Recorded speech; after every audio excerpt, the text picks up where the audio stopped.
There is a ship that exists nowhere and everywhere at once. Close your eyes and she appears without effort. Black sails catching a wind that seems to blow from some other world. A hull the color of old iron and older sins. A figurehead carved like something risen rather than built. She moves through fog that never quite lifts, crewed by men who should not still be walking, captained by a figure whose name has become shorthand for a particular kind of charming ruin. Ask almost anyone, anywhere, to picture a pirate ship, and this is very often what rises in the mind first. Not a historical vessel, not a name drawn from an old maritime register, a phantom born of screenplay and imagination, and yet somehow more familiar than ships that actually crossed real oceans and met real ends on real reefs. This is the strange gravity of the Black Pearl. She belongs, by every technical measure, to fiction, to a story assembled for the screen, populated by characters invented for entertainment, sailing waters that exist and only within the frame of a camera. And still she carries a peculiar weight of realness that few invented vessels ever achieve. People do not merely remember her. They describe her the way one might describe a ship they had stood beside on a real dock, feeling the real damp of a real morning. They recall the specific angle of her bowsprit, the particular black of her sails, the way her hull seemed to drink in light rather than reflect it. This is not the memory of a drawing or a rendering. It is the memory of something encountered, something that had mass and shadow and the capacity to creak underfoot.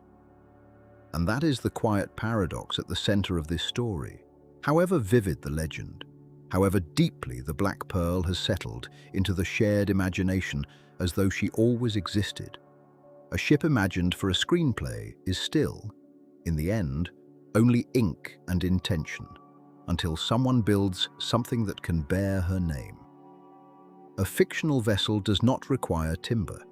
It does not require rigging measured in tons, or a hull shaped to survive a real sea under a real sky.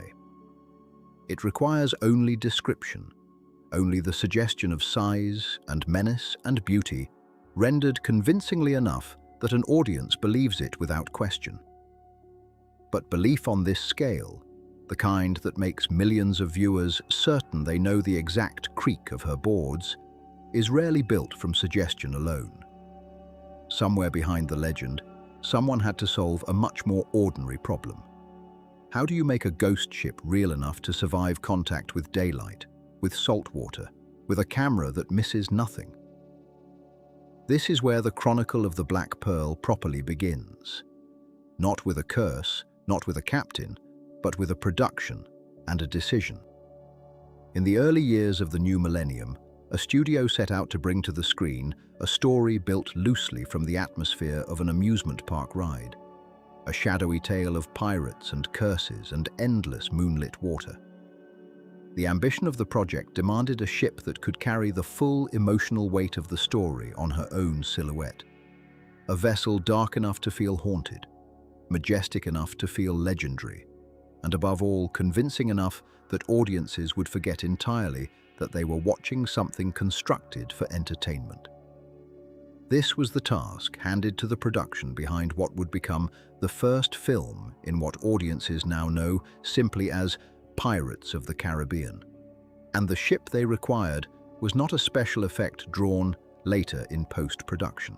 She needed, for long stretches of the story, to exist physically, to sit low in real water, to catch a real wind in real canvas, to allow real actors to walk her real decks while the ocean moved beneath them exactly as oceans do. It is worth pausing on how unusual this choice was, even within an industry accustomed to grand practical builds. By the time this production began its work, digital effects had already advanced far enough that a studio could, in theory, have generated much of the ship from nothing. Pixels arranged into the suggestion of black sails, rendered water lapping against a hull that never actually touched the sea. Many productions of the era leaned exactly that way, favoring the total control of the digital over the unpredictability of the physical. But those overseeing this production understood something quieter and more stubborn about audiences. A ship that only exists as an image, however polished, rarely feels haunted. It feels illustrated. There is a specific, difficult-to-fake quality to real buoyancy, to a hull that genuinely rises and falls with a genuine swell, to sails that fill because wind is actually pushing against them, rather than because a program has calculated that it should appear to. To achieve the eerie, weighted presence the story demanded, the production made the choice that anchors this entire chronicle. The Black Pearl, cursed and legendary as she was written to be, would first have to be real. This meant, from the earliest planning stages, a search not for a digital template, but for an actual hull. Somewhere in the world, a ship would need to exist that could be transformed, deck by deck and mast by mast, into the vessel that lived only in a screenplay. She would need lines dramatic enough to suggest age and menace, a build sturdy enough to survive months of filming at sea, and a history flexible enough to be quietly folded away beneath a new identity. This is the strange privilege and burden of a ship destined to play another ship. Her own past becomes secondary, patiently waiting somewhere beneath the paint and the black canvas, while the story insists that everyone look only at the legend layered on top. It is in this decision, the choice to build a ghost from real timber rather than invented light, that the calm, unlikely story of the Black Pearl truly begins. Long before black sails ever caught wind on camera, there was a far more ordinary sequence of choices. A production searching harbors and shipyards, a vessel selected from among the world's remaining sailing ships, a slow and careful process of transformation that would turn something plain into something unforgettable. This chronicle is not the story of a curse or a captain, however much those elements shaped the tale audiences would eventually love. It is the story of the ship herself, the real hull chosen to carry an invented legend, the shipwrights who reshaped her, the voyages she made across genuine water long after the cameras had moved on, and the quiet, physical afterlife of a vessel that became, against all reasonable odds, one of the most recognized ships in the world. There is something fitting in beginning here, with the paradox rather than the plot. So many stories about famous ships open with triumph or disaster, with a launch celebrated by crowds or a wreck mourned by a nation. The Black Pearl offers something gentler and stranger, a ship that had to be built specifically so that a fiction could be believed. Her true history does not diminish the legend. If anything, it deepens it, revealing a second layer of craft beneath the one audiences already know. Not the story of a captain and his curse, but the story of shipwrights and riggers and a production willing to gamble.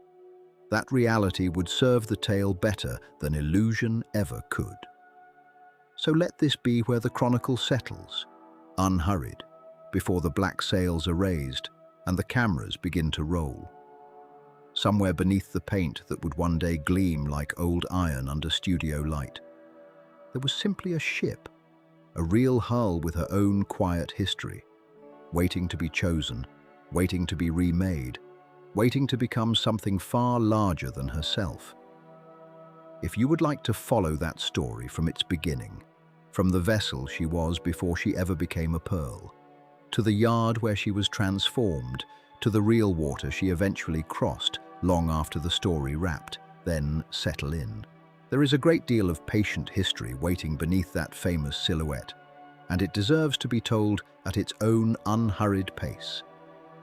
What follows is not the tale of a curse, though the curse will certainly return to haunt these pages as it haunted its audiences. It is the tale of a real vessel's long and careful journey toward becoming a legend.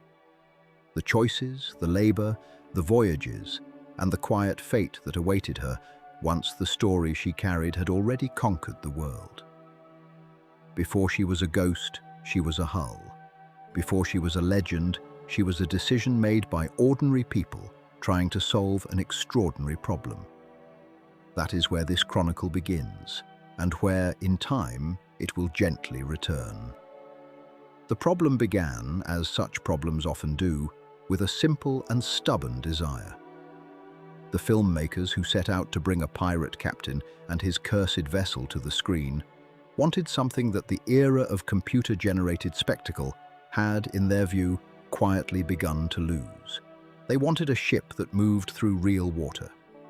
Not a shape conjured from code and light, not a silhouette animated frame by frame in some distant studio, but a hull that displaced actual sea, that leaned into a genuine wind, that threw a shadow, long and dark, across waves that had never been told what to do. This was, on its surface, an old-fashioned ambition, one that harkened back to an era of filmmaking, when ships were built because there was no other way to film them. And yet in the era this production belonged to, it was almost a radical choice. By the time this film was in its early planning, the tools of digital effects had advanced to a point where, in principle, an entire ship could be built inside a computer, rigged and sailed and battered by storms that existed only as calculations. Many productions of the period had already gone that route, finding it cheaper, safer, and infinitely more controllable than wrestling with an actual vessel at sea. A digital ship could be resized at will. It could survive any collision, weather any storm, and never once demand the attention of a crew or the patience of a shooting schedule. For a story that would eventually call for supernatural transformations, ghostly crews, and a ship that could sail impossibly against the wind. The case for simply building her in software was, on paper, overwhelming. But those responsible for the film's look and feel kept returning to a single, quiet worry. A ship built only of light does not behave like a ship built of wood. It does not rock in the same unpredictable rhythm when the sea shifts beneath it. It does not catch the sun in the same accidental way, throwing a glint across a rail or a shadow into a hollow of sail that no artist, however skilled, would have thought to place there. Water does not know that it is meant to be convincing. It simply behaves as water behaves, and audiences, whether they can articulate it or not, tend to sense the difference between a surface obeying gravity and a surface obeying an animator's best guess at gravity. The filmmakers wanted their pirate ship to carry that unrepeatable, unscripted texture of the real. They wanted the audience to feel, even briefly, that somewhere a vessel like this had truly sailed. This is not to say models and miniatures were dismissed outright. The tradition of building small-scale ships for the camera stretched back across the whole history of seafaring cinema, and there were places within this production where a miniature would do exactly what was needed. A distant silhouette on the horizon, a wide shot of a fleet, a moment where the camera's distance from the subject made the difference between a small tank and a real ocean invisible to the eye. Miniatures had their place, and a skilled crew of model builders would indeed be called upon later in the production to serve alongside the larger vessel, filling gaps that no full-scale hull, however large, could fill on its own. But a miniature, however finely built, reveals itself the moment a camera moves in close, the moment an actor's hand rests upon a real rail, the moment the story calls for a human face to stand upon a deck and feel the actual motion of the sea beneath their boots.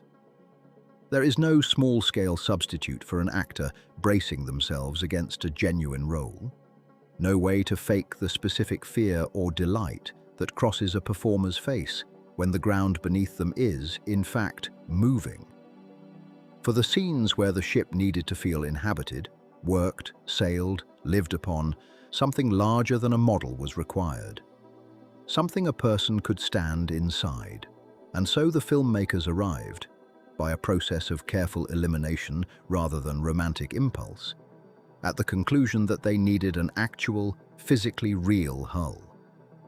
not merely a ship-shaped object bobbing at a dock for background shots, but a vessel capable of being sailed, rigged with working lines, structurally sound enough to carry actors and crew across genuine water, and visually convincing enough in every plank and timber to stand in for a ship from an age 3 centuries gone. It needed to look, in close-up and from a distance alike, as though it belonged to the golden age of piracy, an era of galleons and frigates, of black sails and quiet menace, of vessels built for both trade and plunder. It needed to survive the rigors of a working film set, to be moved, anchored, towed, and occasionally battered by simulated storms, without losing the illusion the production depended upon. It needed, in short, to be a ship, in fact, as much as it was a ship in fiction. This ambition arrived with its own quiet irony, one that those planning the production could not have missed. The vessel they needed did not exist. There was no dockyard, however skilled, that had a black-sailed pirate galleon simply waiting to be chartered. The kind of ship the story demanded, low and predatory in silhouette, dark of hull, heavy with the atmosphere of menace and legend, belonged to no living fleet. Ships of that specific character, built for a specific age of sail that had vanished from the world's oceans more than 2 centuries before, no longer sailed anywhere at all. If such a vessel were to exist for the cameras, someone would either have to build her from nothing, an undertaking of enormous cost and time, or find an existing hull that could be persuaded, through skilled and patient work, into becoming something she was never originally built to be. This was the puzzle facing the production in its earliest and least glamorous days. Not a puzzle of story or performance, but one of pure, practical logistics. Somewhere in the world, a hull would need to be located, one large enough to convincingly serve as a full-rigged sailing ship of the age of piracy, structurally sound enough to be reworked and rebuilt without collapsing under the labor, and available, in the narrow window of time, a film production allows itself to be transformed. It was, in its own quiet way, exactly the kind of problem shipwrights and naval architects had faced for centuries before. The challenge of matching an ambition to the materials and vessels actually at hand, of making do, of adapting what existed into what was needed. The filmmakers were not, in this sense, doing anything a shipbuilding culture had not always done. They were simply doing it for a camera rather than for a war or a trade route. It is worth pausing here, before the story moves toward sound stages and shipyards, to sit with the plainness of this moment. There is a tendency, when a legend as large as this one enters the telling, to imagine that everything about its creation must have been touched by the same drama as the finished tale. That somewhere a mysterious black ship simply appeared, summoned into being by the story itself. The truth, as is so often the case with the objects behind great legends, was far more workmanlike. A group of production designers, engineers, and shipwrights sat with maps, budgets, and shipping registries, working through the unglamorous business of what could plausibly be found, purchased, refitted, or built within the constraints of money and time. There was no ghost yet in any of this. There was only a hull-shaped hole in a production plan, and the patient work of people whose task it was to fill it. This, then, is the quiet truth beneath the legend that would eventually sail across the world's screens. Before there was a curse, before there was a captain, before there was a name that would come to mean something dark and thrilling to millions who never once set foot upon a real deck, there was a decision that a story of this size deserved a ship that could be touched, boarded, and sailed, rather than one that existed only as an illusion of pixels. It was a decision rooted not in nostalgia for old filmmaking, though that nostalgia certainly played its part, but in a hard-headed calculation about what an audience would feel and believe when a story asked them to. The vessel that would eventually rise to meet that decision did not yet exist. she would have to be found in pieces in another ship's bones and remade patiently, deck by deck, into something the sea had never quite carried before. The hull that would eventually carry the name Black Pearl through 3 feature films did not begin its working life with any pretension toward myth. According to the production accounts that survive from the making of the first film, the vessel selected for transformation was, in her earlier incarnation, a steel-hulled working ship, built for utility rather than romance, and entirely without the towering masts, the carved rails, or the black sails that would later make her instantly recognizable to millions who never set foot near a dock. She had been constructed, as best the record shows, to serve some manner of maritime labor, the kind of unglamorous, load-bearing work that keeps harbors and coastlines functioning, but rarely earns a name anyone outside the industry remembers. The sources are not entirely uniform on every detail of her earliest years, and the production notes that survive focus far more on what she became than on what she had been, which is itself a telling absence. A ship built for spectacle collects biographies. A ship built for labor often does not. What can be said with reasonable confidence is that she was a steel-hulled vessel of substantial size, seaworthy enough to be trusted with real ocean work. And rigged in her original state, nothing like the 3-masted galleon silhouette that would later make audiences catch their breath. Steel hulls of her type were common enough in the mid to late 20th century, built in numbers for functions that had nothing to do with drama: hauling, servicing, occasionally touring in a modest capacity when owners found it profitable to let curious travelers aboard for a fee. Some accounts describe her as having spent time in more than one such role, moving between owners and purposes as working vessels often do, her name and function shifting along with her ownership. None of it especially newsworthy at the time. It is this quiet, undramatic passage between roles that makes her story, in retrospect, so difficult to pin down with total precision. Working ships are not chronicled the way naval vessels or record-breaking clippers are. They appear in harbor registries, in maintenance logs, in the memories of the crews who serve aboard them, and then, if they are fortunate, in the recollections of production designers who happen to need exactly their shape and tonnage decades later. It is worth pausing on what this means for the historical record, because the temptation with a ship this famous is to imagine that her every plank has been documented since the day her keel was laid. That temptation should be resisted.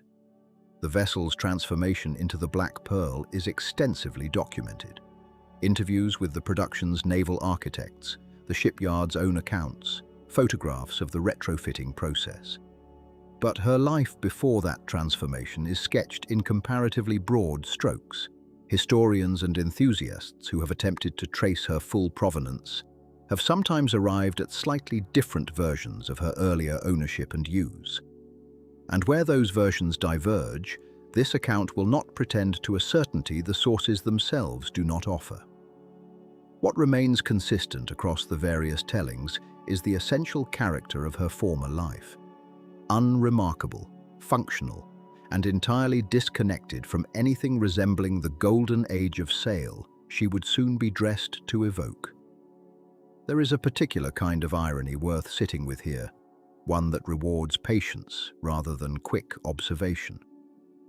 The Black Pearl, as she exists in the popular imagination, is meant to look ancient, a vessel seemingly conjured from the darkest corners of pirate legend. Her black sails suggesting centuries of accumulated menace, her hull suggesting timbers soaked in decades of brine and blood. And yet the actual steel beneath that illusion had none of that inheritance.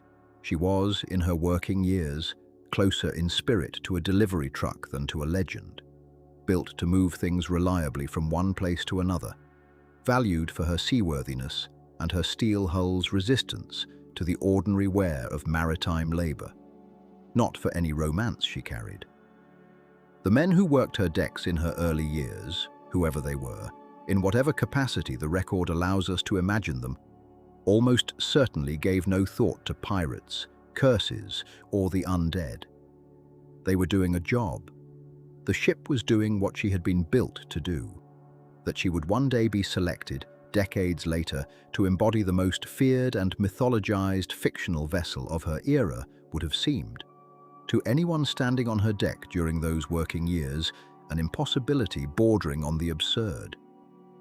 This is, in its own quiet way, one of the more affecting details of the Black Pearl's true story.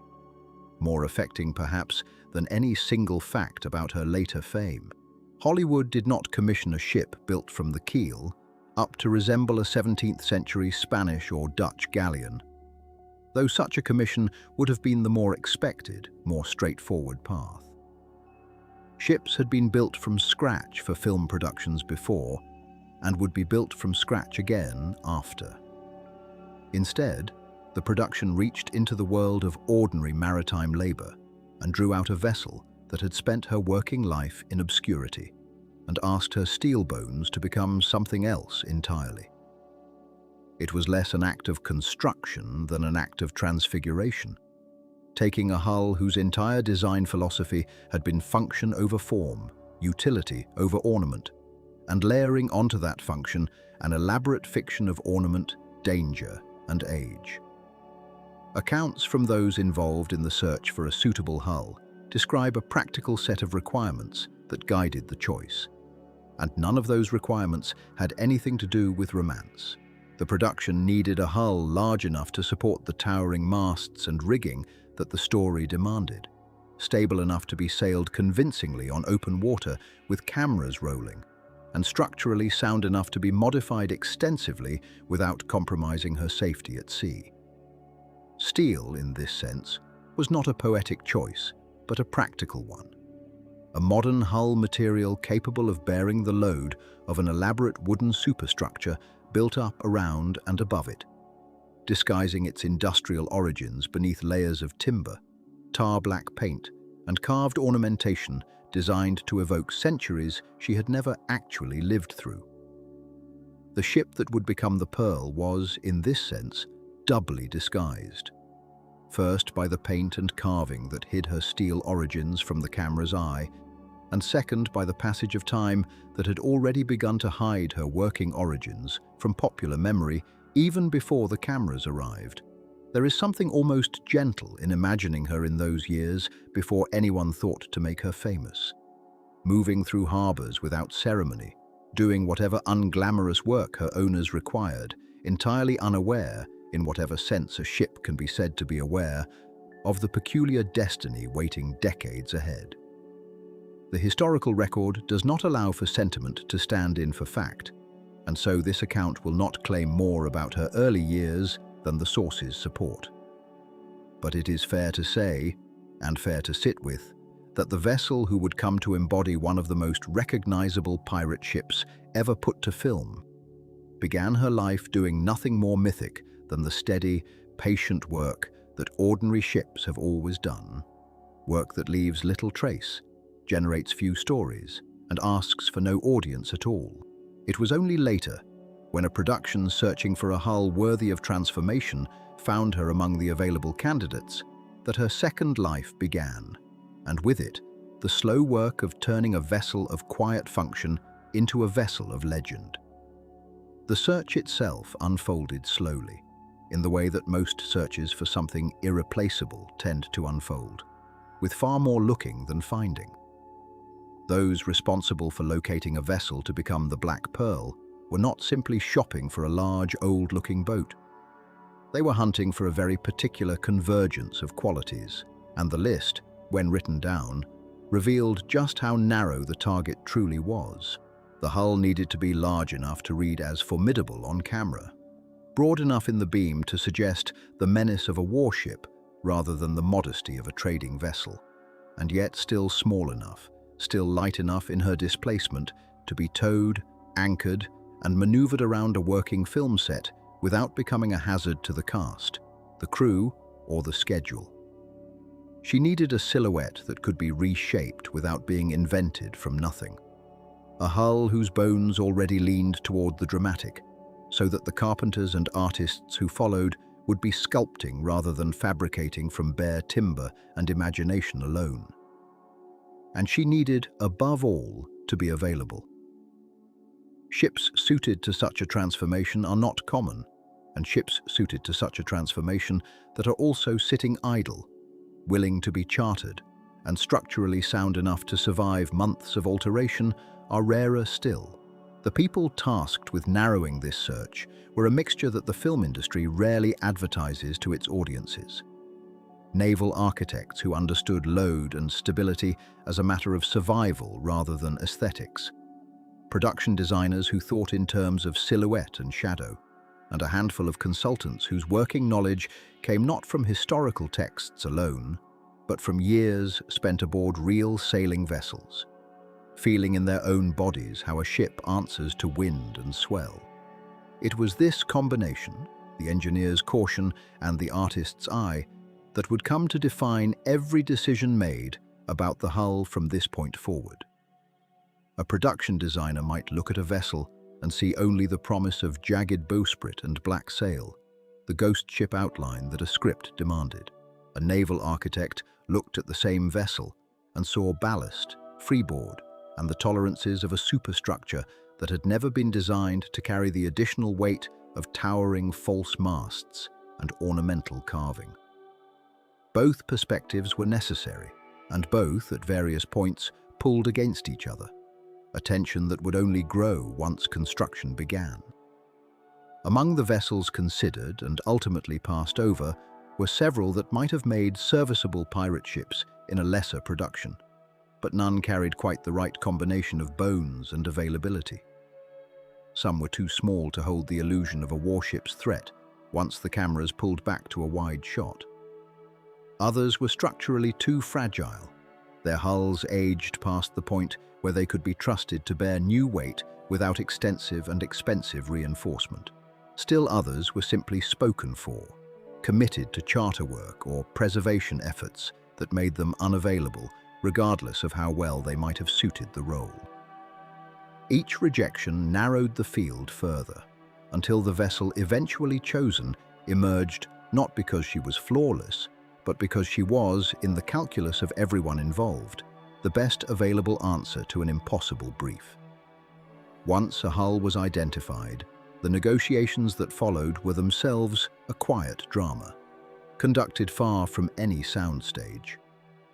Acquiring or chartering a vessel for a production of this scale meant balancing the interests of the ship's owners, who had their own concerns about her long-term condition and value, against the demands of a production that intended to reshape her, sail her into difficult waters, and subject her to the physical strain of months of filming. Contracts were drawn that addressed not only the price of her use, but the responsibilities for her restoration afterward, the insurance required to cover the risks of altering a working vessel, and the schedule by which she would be released back to whatever life awaited her once the cameras stopped rolling. None of this carried the romance that would later attach itself to the finished ship on screen. It was paperwork, liability, and negotiation, the unglamorous machinery that makes any large production possible, hidden entirely from the eventual audience who would only ever see the black sails and never the insurance riders that permitted them to exist. Beneath these practical negotiations ran a quieter and more persistent tension, one that would recur again and again throughout the transformation to come. Historical pirate vessels, the ships that actually prowled the Caribbean and the Atlantic in the age the film sought to evoke, were rarely built as pirates. They were captured merchantmen, converted sloops, retired naval vessels repurposed by crews who valued speed and shallow draft over grandeur. A real pirate ship of the period the story imagined would likely have been smaller, faster, and far less ornamented than anything a film audience would accept as sufficiently fearsome. The historical truth and the cinematic need pulled in nearly opposite directions from the very beginning. Accuracy called for modesty, spectacle called for scale. The production, unsurprisingly, chose spectacle, but it did so with an awareness of the tension that ran through every design meeting, every sketch, every argument between those who wanted authenticity and those who wanted awe. This tension found its clearest expression in the earliest conceptual drawings, where designers sketched towering masts, elaborate figurehead carvings, and a hull silhouette darkened and jagged enough to suggest something supernatural rather than merely nautical. Naval architects, reviewing these same drawings, raised the practical objections that would shape every subsequent compromise. A mast of the height being proposed would place stress on a hull never engineered to bear it. A figurehead of the size being imagined would shift the vessel's center of gravity in ways that could make her dangerous in anything but the calmest water. Black sails, however dramatic, absorbed heat and held moisture in ways that ordinary canvas did not, raising questions about durability and safety across months of use. Each of these objections did not kill the vision. It reshaped it, forcing a slow, patient negotiation between what the story demanded and what the ship could physically survive. It was in this back and forth that the character of the entire project began to take shape, long before a single plank of new timber was cut. The team understood, in a way that would only become more apparent as work progressed, that they were not simply decorating a ship, they were negotiating with her. Every addition had to be weighed against her actual capacity to carry it, every dramatic flourish tested against the unglamorous realities of buoyancy and strain. The vessel chosen to become the Black Pearl had not been selected because she perfectly resembled the ghost ship of the script. No real hull could have arrived preformed into that shape, but because she was judged capable of being pushed close enough to that vision without breaking under the weight of it, literally or otherwise. By the time the paperwork was signed and the vessel formally committed to the production, those involved understood that what lay ahead was not a simple matter of paint and rigging. It was an extended negotiation between history and invention, between the sober judgment of naval architecture and the restless appetite of cinematic imagination. The ship that would leave the yard months later, bearing black sails and a silhouette designed to unsettle, would be recognizably transformed. And yet, every line of that transformation would still answer, in the end, to the quiet limits of the hull beneath it. The same hull that had spent its earlier years asking for nothing more than steady, unremarkable work upon the water. That hull had shown patience once already in its ordinary life. It would be asked to show a different kind of patience now, as the tools and the imaginations of an entire production converged upon her, determined to make her carry a legend she had never been built to hold, but which she was, in the end, judged sound enough to bear. The yard that received her was not the kind of place where galleons were traditionally born. There were no stands of seasoned oak waiting to be shaped by hand, no pit saws, no rope walks laying out miles of hemp cordage under open sky. Instead, there were steel cradles, gantries, and the low hum of generators, the ordinary machinery of a modern boatyard pressed into service for a task it had never been designed to perform. The workers who gathered there in the weeks before filming began were not shipwrights in the old sense, trained across a lifetime in the bending of frames and the setting of futtocks. Many were boat builders who had spent their careers on fiberglass hulls and aluminum masts, called now to imagine backward into a century whose actual building methods survived only in drawings, ship models, and the pages of maritime histories. What they were given, in place of the accumulated knowledge of a 17th century yard, was concept art, sketches and paintings produced by the film's art department, imagining a ship that did not exist, drawn from a general sense of galleon silhouette, rather than from any single historical original. The task before the craftsman, then, was not restoration but invention. To take a modern steel-hulled vessel and dress it, plank by plank and layer by layer, in the appearance of an age it had never belonged to. The timber arrived first, in quantities that surprised even those who had worked on large-scale set builds before. Douglas fir and pine came in dimensional lumber, milled to specification rather than hewn by hand, but chosen with an eye toward how it would read once shaped and painted, how it would take a curve, how it would hide the fastenings beneath it, how it would age convincingly under salt and weather during months of location shooting. Marine plywood came in sheets stacked as high as a man, destined to become the broad, flat surfaces of false decking and the curved cladding that would wrap itself around the steel bones of the hull, like skin drawn over a skeleton. Alongside the wood came steel. Not only the structural steel of the original hull, already in place and unseen beneath the transformation, but additional steel framework welded on to support new upper works, the raised poop, the elevated quarterdeck, the towering false stern that would give the ship her signature silhouette. Fiberglass arrived too, in resin and cloth, used for details too intricate or too repetitive to carve individually. The ornamental scrollwork, the decorative brackets, the small multiplied elements of a galleon's decoration that would have taken master carvers months to reproduce by hand across a hull this size, but which could be molded once and duplicated as needed. Paint came by the drum, in colors chosen not for authenticity to any single historical vessel, but for the camera. Blacks that would read as black under studio lighting and open sky alike. Browns and greens meant to suggest age and salt-worn wood. Gold leaf and gilt paint for the carved figures and scrollwork that would catch the light in publicity stills and wide establishing shots.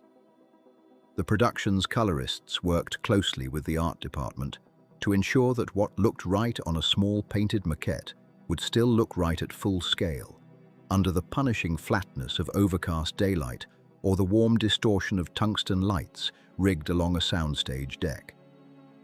It was, in this sense, less like historical shipbuilding and more like a vast exercise in theatrical scenic painting, except that the scenery in question had to survive salt spray, wind, and the working stresses of an actual hull moving through actual water. The labor of disguise began at the waterline and worked upward. Around the steel hull, carpenters built out a false skin of shaped timber, following the lines suggested by the concept art, but adjusted again and again to the practical geometry of the vessel beneath. A galleon's hull, in the popular imagination, swells outward above the waterline in a manner very different from the sleeker profile of the ship that had originally been built for calmer, more utilitarian purposes. To achieve that swelling illusion, the carpenters constructed a secondary frame of ribs and battens, standing proud of the original hull, onto which the new planking could be fastened, curving outward in a way the steel itself never did. Seen from a distance, the finished shape would suggest the tumble-home silhouette so recognizable from paintings of Spanish treasure ships, narrower at the deck than at the waterline, heavy and top-hung in appearance, foreboding in the particular way that made audiences read pirate ship at a glance. Seen from close up, during the long hours of its construction, it was plywood and batten and thousands of fastenings, built out from a hull that had never been meant to wear such a shape. Above the new planking rose the masts, and here the craftsmen faced a different kind of compromise. True to a 17th century galleon, the ship would carry multiple masts rigged with a forest of yards, shrouds, and running rigging. Enough canvas in principle to move a vessel of her displacement under sail alone. But this was a working film ship, required to be maneuverable on schedule, safe for a cast and crew under insurance constraints no 17th century sailor had ever answered to, and capable of being moved reliably between locations without depending on wind. The masts that went up, then, were built tall enough and positioned correctly enough to read as authentic in every camera angle the production intended to use. But the ship's actual motive power came from engines concealed within the hull. Engines that had, in her earlier working life, driven her as an ordinary vessel doing ordinary work. The sails, when they were set, moved and filled, and caught the wind exactly as sails should. But they were, in most of the ship's actual operation, a visual complement to mechanical propulsion rather than the vessel's true means of travel. Riggers who had spent careers on traditional tall ships were brought in precisely because the illusion needed to be convincing under expert scrutiny, as well as casual audience viewing. A poorly set shroud or a wrongly proportioned yard would have been invisible to most viewers, but glaringly wrong to any sailor watching the film. And the production wanted no such failures. The carving fell to a small crew of specialists working from those same concept paintings, translating two-dimensional imagined ornament into three-dimensional wood and resin. A galleon's stern, in the historical record, often carried elaborate carved figures, religious or mythological scenes, gilded scrollwork surrounding windows and galleries. For this ship, an invented stern demanded invented ornament, skulls, serpents, and grotesque decorative flourishes suited to a pirate legend rather than to any historical monarch's coat of arms. The carvers worked in foam and wood, in some cases sculpting masters that were then cast in more durable materials for the sections most exposed to weather and handling, ensuring that ornament designed to look centuries old would actually survive months of production without crumbling. Painters followed behind them, applying layers of base coat, wash, and highlight meant to suggest decades of salt, sun, and neglect on wood that had, in truth, been carved only weeks before. It was a peculiar kind of craftsmanship, aging something new to look old, achieving in a matter of days what natural weather would ordinarily require a generation to accomplish. Through all of this, the accumulation of labor was less a matter of dramatic incident than of sheer patient repetition. Plank after plank fitted and fastened, batten after batten curved and checked against the concept drawings. Carved piece after carved piece, test-fitted before being permanently mounted. Entire weeks passed in work that would occupy only a few seconds of eventual screen time. The deck rail fully built out and painted, then reconsidered and adjusted when it read wrong under test lighting. The false bowsprit lengthened and shortened by inches until its proportions satisfied the director's eye. Sections of hull planking removed and refitted when they failed to hide, quite as intended, the modern hull curving differently underneath. Nothing about the transformation was permitted to look labored in the finished film, and so everything about it required labor, hidden labor, applied again and again until the seams of the illusion disappeared. By the time the hull stood complete in her cradle, black-hulled, gilded, rigged and towering above the yard that had built her, she bore almost no visible trace of the working vessel she had been before. And yet beneath every plank and every mast step, that original hull remained, patient as it had always been, now waiting to be asked to carry her first weight upon open water. The task facing the engineers was a strange one, and it had no obvious precedent in the long history of shipbuilding. Every prior generation of shipwrights had labored to make a vessel look sound, to reassure a crew and a captain that the hull beneath them would hold against weather and time. Here, the opposite was required.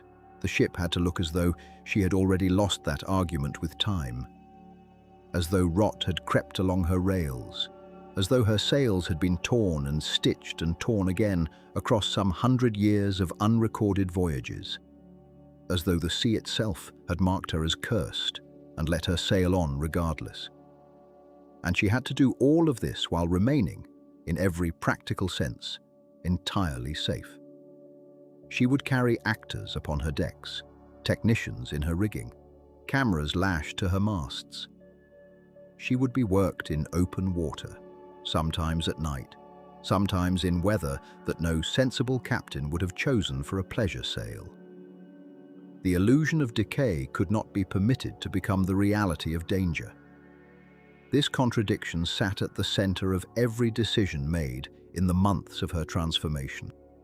and it shaped the work in ways that were not always visible from the shore.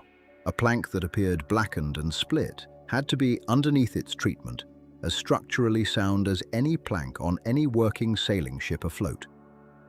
A line that looked frayed and salt-eaten had to bear the same load as a line in perfect condition, because in truth, it was expected to. The riggers who dressed her masts understood that they were not simply decorating a hull. They were disguising strength as weakness, and the disguise had to be flawless enough to survive the scrutiny of a camera lens held inches from the timber. Yet the strength beneath it had to survive far more than that. The pull of wind, the drag of a swell, the ordinary punishment of a working day at sea. The masts themselves became one of the earliest and most contested decisions in her design. A vessel built to evoke centuries of piracy could not simply borrow the rigging plan of any single historical ship, because the ship she was meant to conjure had never existed in any yard's records.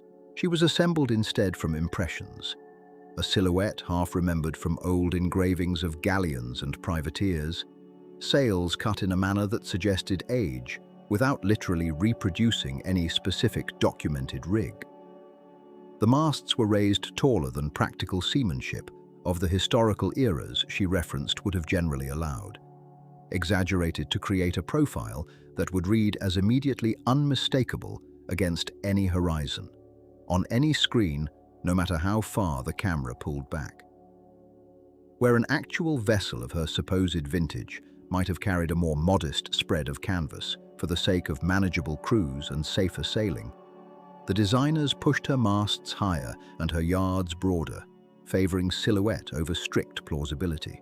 It was, in its way, an act of deliberate exaggeration performed with total confidence, because the ship's purpose was not to satisfy a historian's eye, but to satisfy the eye of an audience, seeing her for the first time in darkness, in fog, in a single dramatic reveal. The color of her sails required its own quiet campaign of trial and failure before a workable answer was found. Black canvas, it turned out, behaved differently from the pale, tanned or bleached sailcloth that most historical vessels would actually have carried. Traditional sails were left in shades of cream, ochre or weathered grey, colors that came naturally from flax and hemp, and the tanning processes used to preserve them against rot and salt. A sail dyed uniformly black posed genuine risks that had nothing to do with appearance and everything to do with physics. Dark canvas absorbs heat far more readily under open sun, and heat changes the way fibers behave, making cloth more brittle in some conditions and altering its strength over long exposure. There were early concerns, voiced quietly among the riggers and the technical crews, that sails treated for the deep black the filmmakers wanted might not hold up to the ordinary punishment of wind and repeated furling across a full shooting schedule. Solutions were tested patiently. Some panels dyed rather than painted, so the color penetrated the fibers rather than merely coating them and flaking away under strain. Some treatments applied specifically to preserve flexibility even as the color was darkened. Some sails woven from more modern synthetic blends disguised beneath the visual language of old canvas, so that on camera they read as ancient sailcloth while behaving. Structurally, like something built for the demands of contemporary sailing. It was never publicly dwelt upon, this careful compromise between what the eye was meant to believe and what the rigging actually needed to survive. But it shaped every choice made about her sails, from the first bolt of cloth to the last. The hull presented a parallel set of concerns, though the physics involved were gentler than those governing canvas aloft. Darkening a hull to the near black she required meant applying treatments and paints that would need to withstand daily immersion, salt spray, and the abrasion of ropes, fenders, and boarding actions performed again and again across multiple takes. A finish that merely looked ancient in a single afternoon's filming would not survive weeks of continuous use. and so the darkening of her planks became less a matter of paint alone and more a layered treatment. Undercoats meant to protect the wood, followed by finishes designed to hold their color and texture under repeated contact, topped finally with the visual weathering that gave her hull its illusion of age.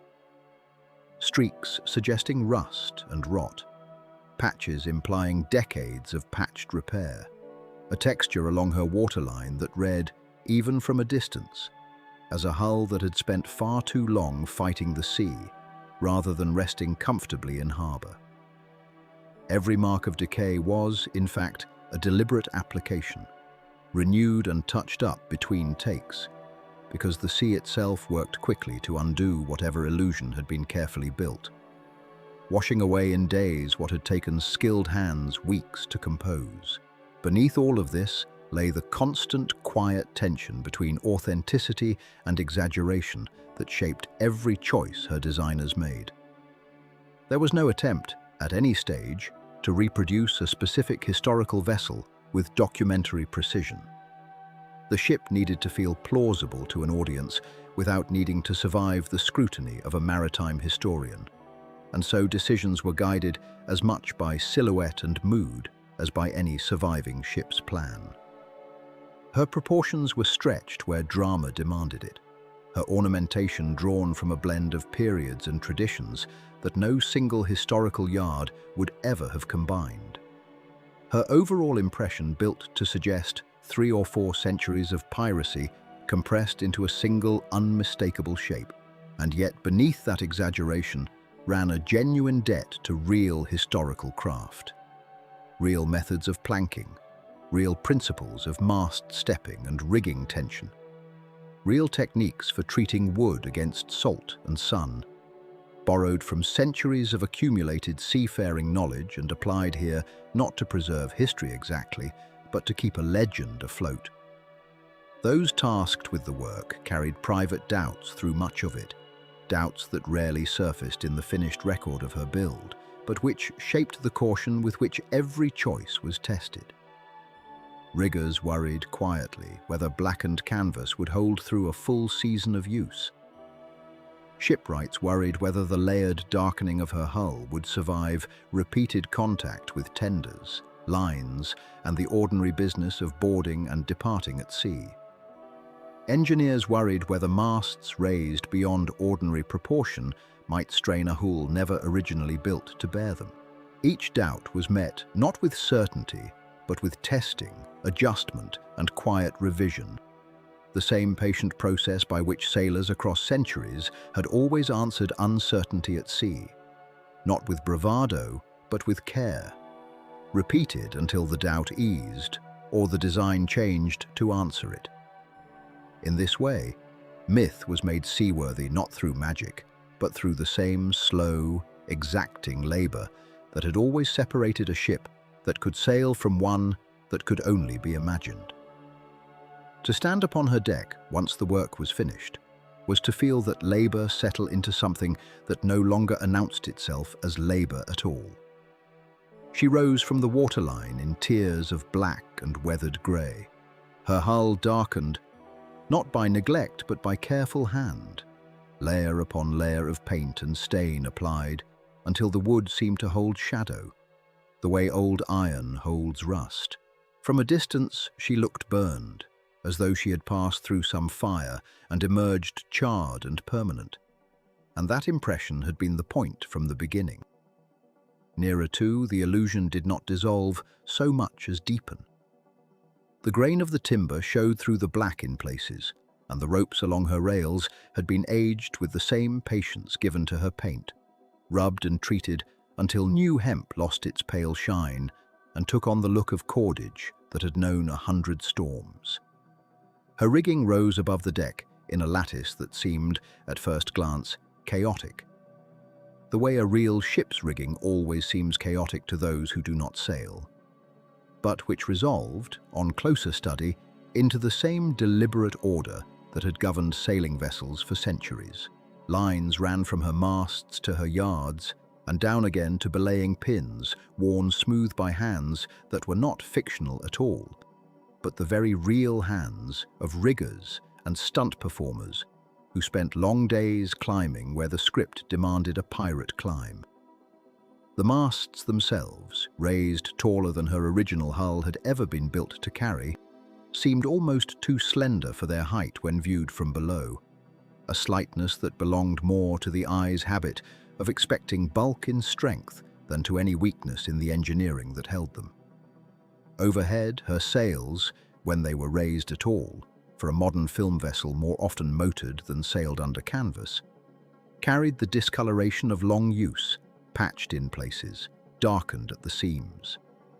So that even furled, they suggested a ship that had crossed more water than any calendar of filming could account for. Along her rails and about her stern, the carved ornamentation told its own quiet history of invention layered onto invention. Skulls grinned from her transom in wood, carved and gilded to look far older than the year of its making. Tentacle-like scrollwork curling around lanterns and windows in a style that borrowed loosely from the ornate Baroque decoration of real 17th and 18th century vessels, but exaggerated, darkened, given a Gothic weight no honest galleon builder would have paid for. Where an actual ship of that era might have carried modest carved figures, painted trim, or a single decorative figurehead meant to honor a patron or a saint.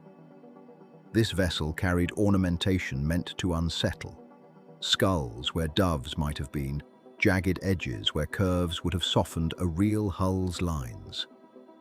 It was decoration built for the camera's eye rather than the sea's judgment, meant to read as menace from 50 feet of film distance rather than to serve any purpose a real captain would have recognized as necessary. Her cannon, ranked along the gun deck in iron dark rows, carried a similar doubled nature.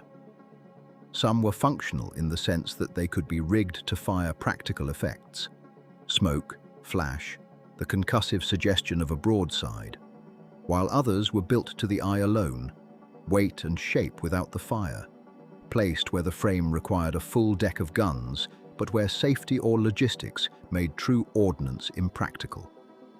A sailor from an actual age of sail, stepping aboard and running a hand along the barrels, might have noted before long which were true iron and which were shaped resin or fiberglass cast to match.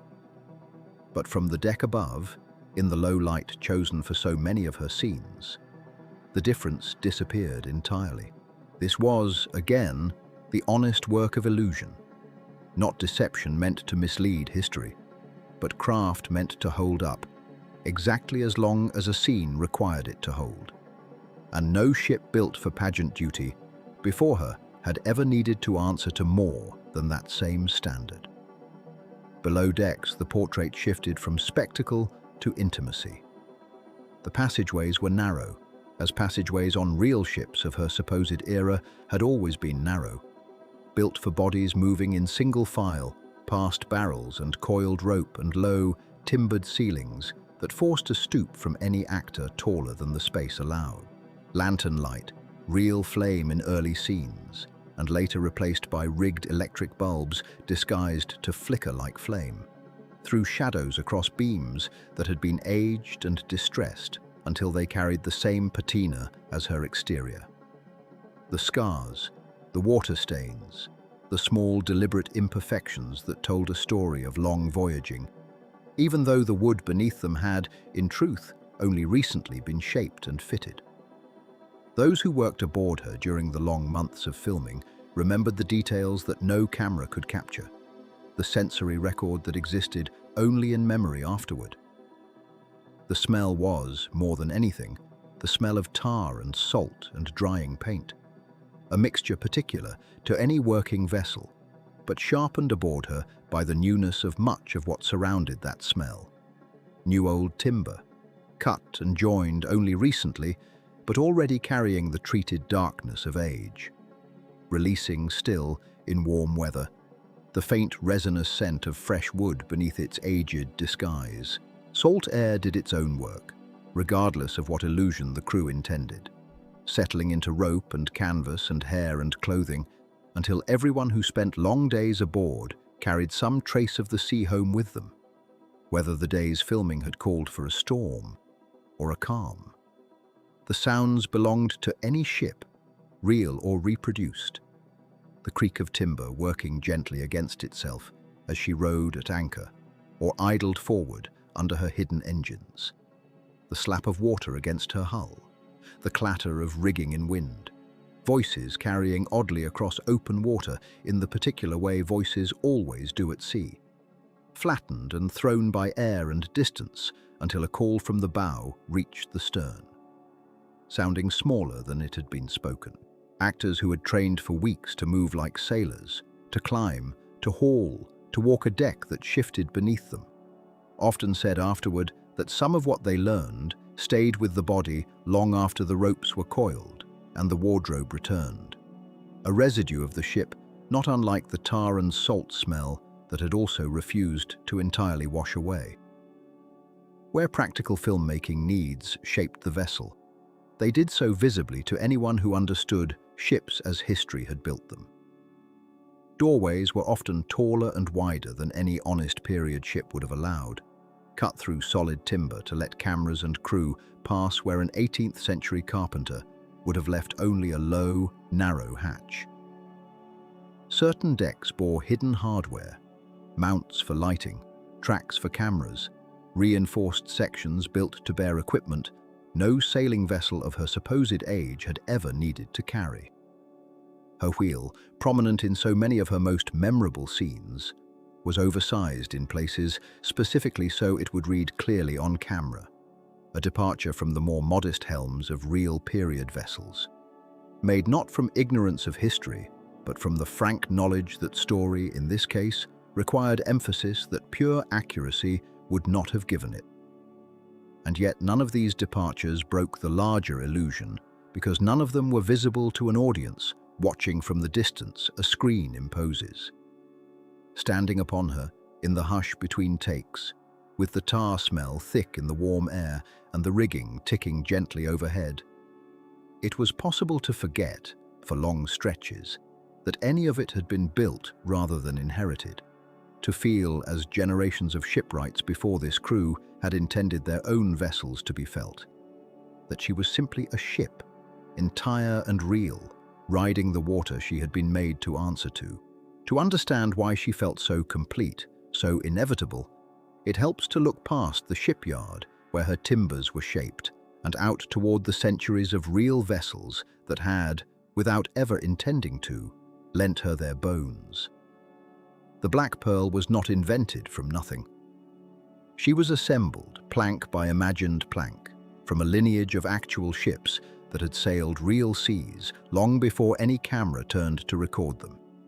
And in her silhouette one could trace, if one knew where to look, the accumulated memory of an entire age of sail. The galleon itself was a Spanish invention, born in the 16th century out of a need that had nothing to do with romance and everything to do with survival. Spain's treasure fleets carried silver from the Americas across an ocean patrolled by rivals, storms and reefs. And the ships built to make that crossing had to be both cargo-heavy and defensible, wide in the belly to hold their weight of coin, and narrow enough at the stern to answer a helmsman's hand in open water. Over decades, the design was refined by shipwrights in Seville and Havana and Manila, each yard adjusting the proportions according to local timber, local currents, local wars. The result was a vessel with a raised stern castle that gave officers a commanding view and gave gunners an elevated platform. A hull that swelled outward above the waterline in a shape sailors called tumble-home, and rigging that could carry a ship across an entire ocean on trade winds alone. These were not swift ships. They were built for endurance and capacity, for surviving months at sea with holds full of silver, spice and salt. And it was this same silhouette, heavy, high-sterned, faintly top-heavy in a way that suggested both grandeur and vulnerability, that would eventually drift into the popular imagination as the shape a pirate ship was supposed to have, even though real pirates rarely sailed anything so large or so slow. The Dutch, in the same century and the one that followed, built differently, and their innovations shaped the popular idea of a fighting ship almost as much as Spain's galleons did. Dutch shipwrights favoured flatter bottoms suited to the shallow harbours of the Low Countries, and their floits and pinnaces were famous for efficiency, for carrying more cargo with smaller crews, for being cheap to build and quick to handle. It was a Dutch approach to rigging and hull economy that eventually influenced English and French shipbuilders as European navies expanded, and it was often a Dutch-influenced vessel, lighter and faster than a Spanish galleon, that pirates themselves actually preferred when they could get one. The real ships of the so-called Golden Age of piracy, the decades bridging the 17th and 18th centuries, were rarely galleons at all. They were sloops and brigantines and captured merchant vessels, chosen for shallow draft and speed rather than size, ships that could slip into inlets and outrun a naval frigate rather than stand and trade broadsides with one. Blackbeard's Queen Anne's Revenge began her life as a French slave ship before he seized her and cut new gun ports into her sides. Bartholomew Roberts sailed a series of captured vessels, renaming each royal fortune as though the name alone might carry luck across the ocean. These were working ships, taken by force and adapted by necessity, and their captains valued them not for their menace, but for what they could outrun and what they could carry. And yet, when the popular imagination reached back for an image of a pirate ship, it did not reach for a sloop. It reached for something taller, darker, more theatrical, for the towering stern castle of a Spanish galleon, for black sails that no real pirate crew would have found practical, for a hull that looked as though it belonged to legend rather than commerce. This was not historical error so much as a kind of compression, the same process by which centuries of maritime history are folded, generation after generation, into a single, evocative shape. Storytellers from the 18th century onward, pamphleteers exaggerating the exploits of men like Roberts and Blackbeard for a public hungry for spectacle, novelists in the 19th century inventing buried treasure and one-legged captains, illustrators shading in ships that looked more like spectres than vessels, took what history offered and reshaped it into something more visually complete, more instantly readable than the historical record ever was. Robert Louis Stevenson never described his fictional Hispaniola in exhaustive technical detail, but the illustrations that accompanied later editions of his novel began to fix an image in readers' minds, an image that borrowed its silhouette from galleons rather than sloops, because a galleon's raised, stern and swollen hull, photographed and illustrated as more dramatic, more instantly legible, as dangerous and old than the low, practical lines of the ships pirates had actually preferred. By the time film became the dominant medium for telling pirate stories, this compressed silhouette had hardened into something close to a visual language of its own. Audiences did not need to be told a ship was a pirate vessel. They needed only to see the towering stern, the dark sails, the crowded rigging rising against a stormy sky. And the recognition arrived instantly, inherited from more than 2 centuries of engravings, paintings, and stage sets that had all been drawing from the same well. When the design team building the Pearl gathered their references, they were not simply looking at surviving galleon plans from Spanish and Dutch archives. They were looking at everything those plans had become in the retelling. At Howard Pyle's pirate illustrations from the turn of the 20th century, at earlier film treatments of buccaneers and privateers, at the accumulated visual shorthand of a genre that had been refining its own myth for generations before a single frame of the film was shot. The Pearl's black hull, unusual for any historical vessel and impossible for any ship actually built of tarred oak to sustain without enormous cost, was itself a piece of that inherited shorthand, a color chosen because audiences had learned, across a century of illustration, to read black sails and black timber as the visual signature of menace, even though no pirate crew of the 17th or 18th century would have found any practical reason to paint a hull that could not be repaired. What emerges, then, is not a ship modelled on any single historical original, but a ship modelled on the memory of ships, a vessel built from the residue left behind after centuries of maritime history had passed through the hands of sailors, chroniclers, illustrators, and finally filmmakers, each of whom kept what served the story and let the rest drift away. The stern castle came from Spain. The sense of speed and menace, however historically inaccurate for a vessel of her size, came from the smaller raiding ships pirates actually favoured. The colour came from illustration. The scale came from spectacle itself, from the simple cinematic truth that a ship must read as impressive across a wide shot before it can read as anything else. In this way, the Pearl became a kind of composite ghost, haunted not by one dead vessel but by dozens, by every galleon that had ever crossed an ocean loaded with silver, and every low, fast sloop that had ever slipped past a naval patrol in the dark, and by every storyteller in between who had reached for those ships and reshaped them into something a little more thrilling, a little more legible, a little more suited to the fears and fantasies of whichever age was doing the telling. It is worth pausing on how old this fascination truly is. Older by far than film, older than the novels that preceded it. Reaching back to the earliest broadsheets that reported pirate trials and executions to a public that could not get enough of them. Each generation of sailors who feared these ships in life became, within a generation or two of their deaths, source material for the next generation of storytellers, who reshaped fear into entertainment and entertainment, eventually, into myth.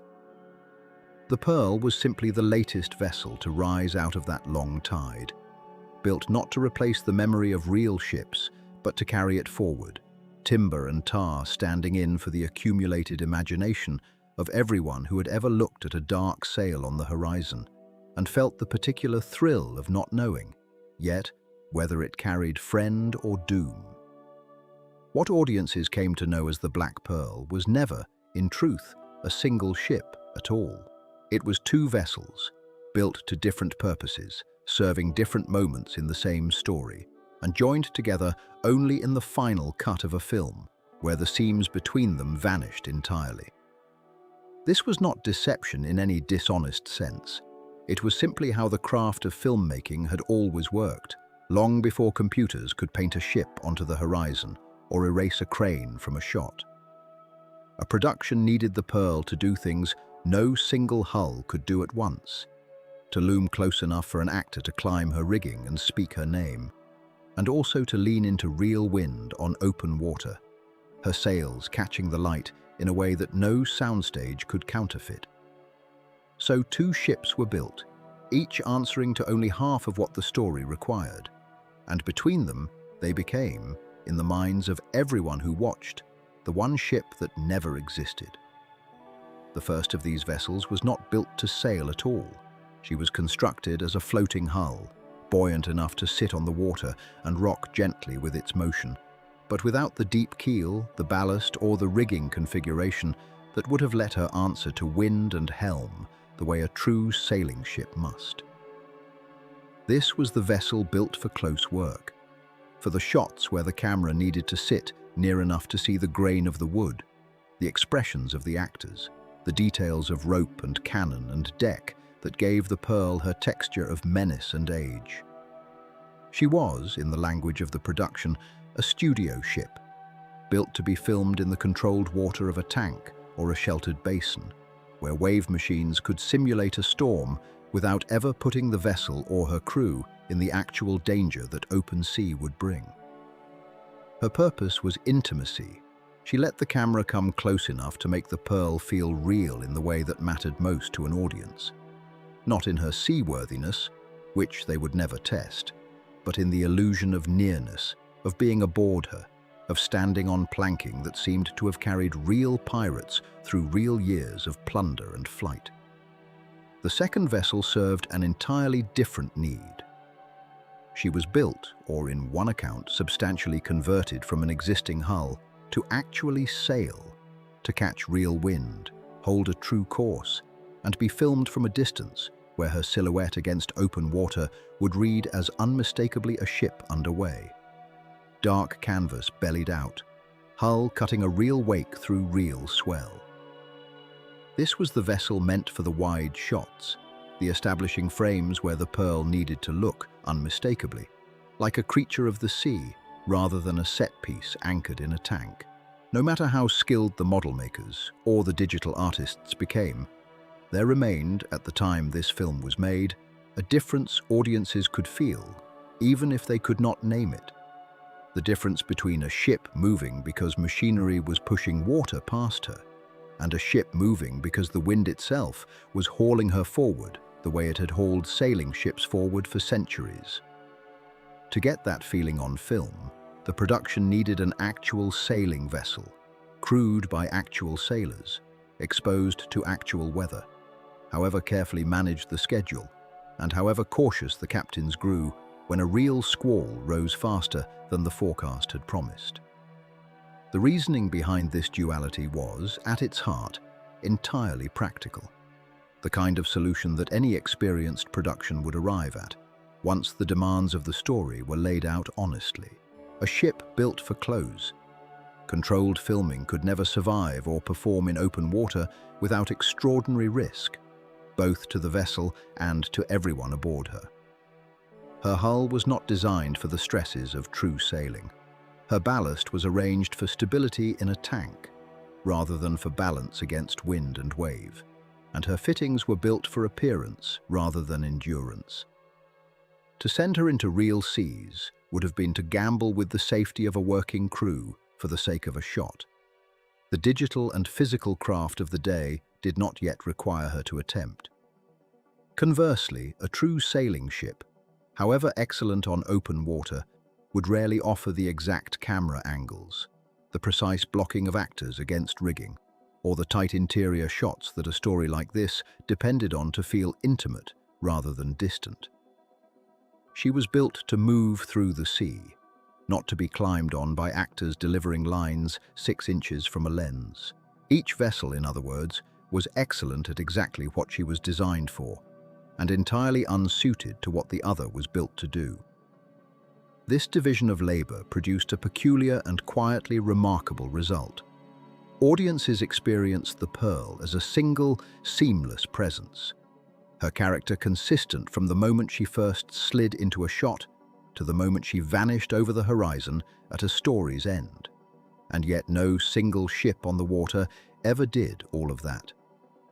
The wide, wind-caught shots of her under sail belonged to one hull. The close, human-scaled shots of her deck and rigging belonged to another. Editors and cinematographers worked to match light, angle, and even the particular slant of her sails, so that a cut between the two vessels would never register as a cut at all, only as a continuation of the same ship moving through the same story. Colorists matched the tone of her timber across different lighting conditions. Riggers made certain that details of rope and block, visible in close shots, echoed what could be glimpsed at a distance on the sailing hull. It was a discipline of consistency practiced by dozens of hands who would never receive individual credit for the illusion they maintained, and whose success was measured precisely by how invisible their work remained. There is a particular kind of craftsmanship in this sort of invisible coordination, one that asks nothing of an audience except that they never notice it at all. It would have been simpler, in some sense, to build one imperfect ship and ask the camera to compromise around her limitations, filming everything from a distance that hid what she could not do, or restricting the story to only the kinds of scenes a single hull could support. Instead, the production chose complexity, accepting the cost and coordination of maintaining 2 vessels, 2 crews, 2 sets of maintenance and logistics, purely so that the story could ask for everything a great pirate ship was supposed to offer: closeness and grandeur, intimacy and scale. A deck and actor could walk with a cutlass in hand, and a silhouette that could darken a horizon under true sail. That doubling was not visible in the finished film, and it was never meant to be. It lived instead in call sheets and shipyard logs, in the quiet arrangements between production departments who understood that the illusion of the pearl depended on nobody in the audience ever needing to ask which ship, exactly, they were looking at in any given scene. Seen from this distance, the two vessels stand as a small, almost hidden monument to how much labor could sit behind a single, apparently simple thing. A black ship, cutting through water, looking as though she had always been one hull, one history, one haunted legend given form. In truth, she was assembled, scene by scene, out of the different strengths of different builders, sailors and craftsmen, none of whom ever sailed the whole ship at once, and all of whom nonetheless built her, together, into something audiences would remember as singular. It is a fitting echo, in its own way, of how the legend of pirate ships had always been built, out of many true vessels, many true voyages, folded together over generations until they hardened into the memory of one dark sail on the horizon. The Pearl on screen was no different. She was a legend made of two hulls, and no one who watched her glide across open water, wind cracking in her rigging, ever needed to know that the ship they loved was, in the most literal sense, more than one ship at all. The morning she was set to sail for the first time as the Black Pearl, no one on the water crew spoke of her by any other name. The vessel that had spent months as a hull under scaffolding, a design on drafting paper, a set of measurements passed between carpenters and riggers, had become, in the quiet agreement of everyone present, simply the Pearl. There was no ceremony to mark the shift. No one cut a ribbon or broke a bottle of champagne across her bow. The change had happened gradually, in the accumulation of black paint and torn sailcloth and the particular rake of her refitted masts, until one day, the ship that emerged from the yard was no longer the vessel she had been before. She was ready as care and craft could make her, to be seen for the first time in motion, carrying her new name across open water. The engineers and boat captains who would guide her that day understood, better than anyone, how much rode on the hours ahead. A ship on a soundstage could be adjusted, rebuilt, reshot. A ship on the water offered no such patience. Wind and current did not wait for a second take. What had been designed and fitted and painted now had to prove itself against forces no drafting table could fully simulate. The pull of a swell, the shift of ballast under a moving hull, the particular sound a reworked rig made when wind first filled it in earnest. Every calculation made in the yard was, on this morning, quietly tested. There was, among the crew, a mixture of feelings that did not resolve into simple excitement. It was not the mood of a launch party or a triumphant unveiling. It was closer to the quiet vigilance of people who had done difficult, careful work, and now had to watch it meet the one judge that mattered, the sea itself. Riggers stood by their stations with the particular stillness of people ready to move fast if something went wrong. Deckhands checked lines they had already checked twice. Somewhere below decks, an engineer monitored systems that had no equivalent in the ship's centuries-old design. Systems installed quietly to help a modern crew manage a vessel built to look impossibly old. All of it was invisible to any camera that might later capture her silhouette against the horizon. All of it mattered enormously in the moment itself. The vessel had been altered enough from her original form that no one could be entirely certain how she would behave until she was moving under her own power, in open water, with real wind pressing against sails, cut for effect as much as for performance. The masts had been raised or reshaped to mimic a menacing silhouette. The hull had been painted black in a manner original builders would never have chosen. For a ship meant to survive years at sea, since dark paint absorbed heat and revealed wear in ways lighter hues did not.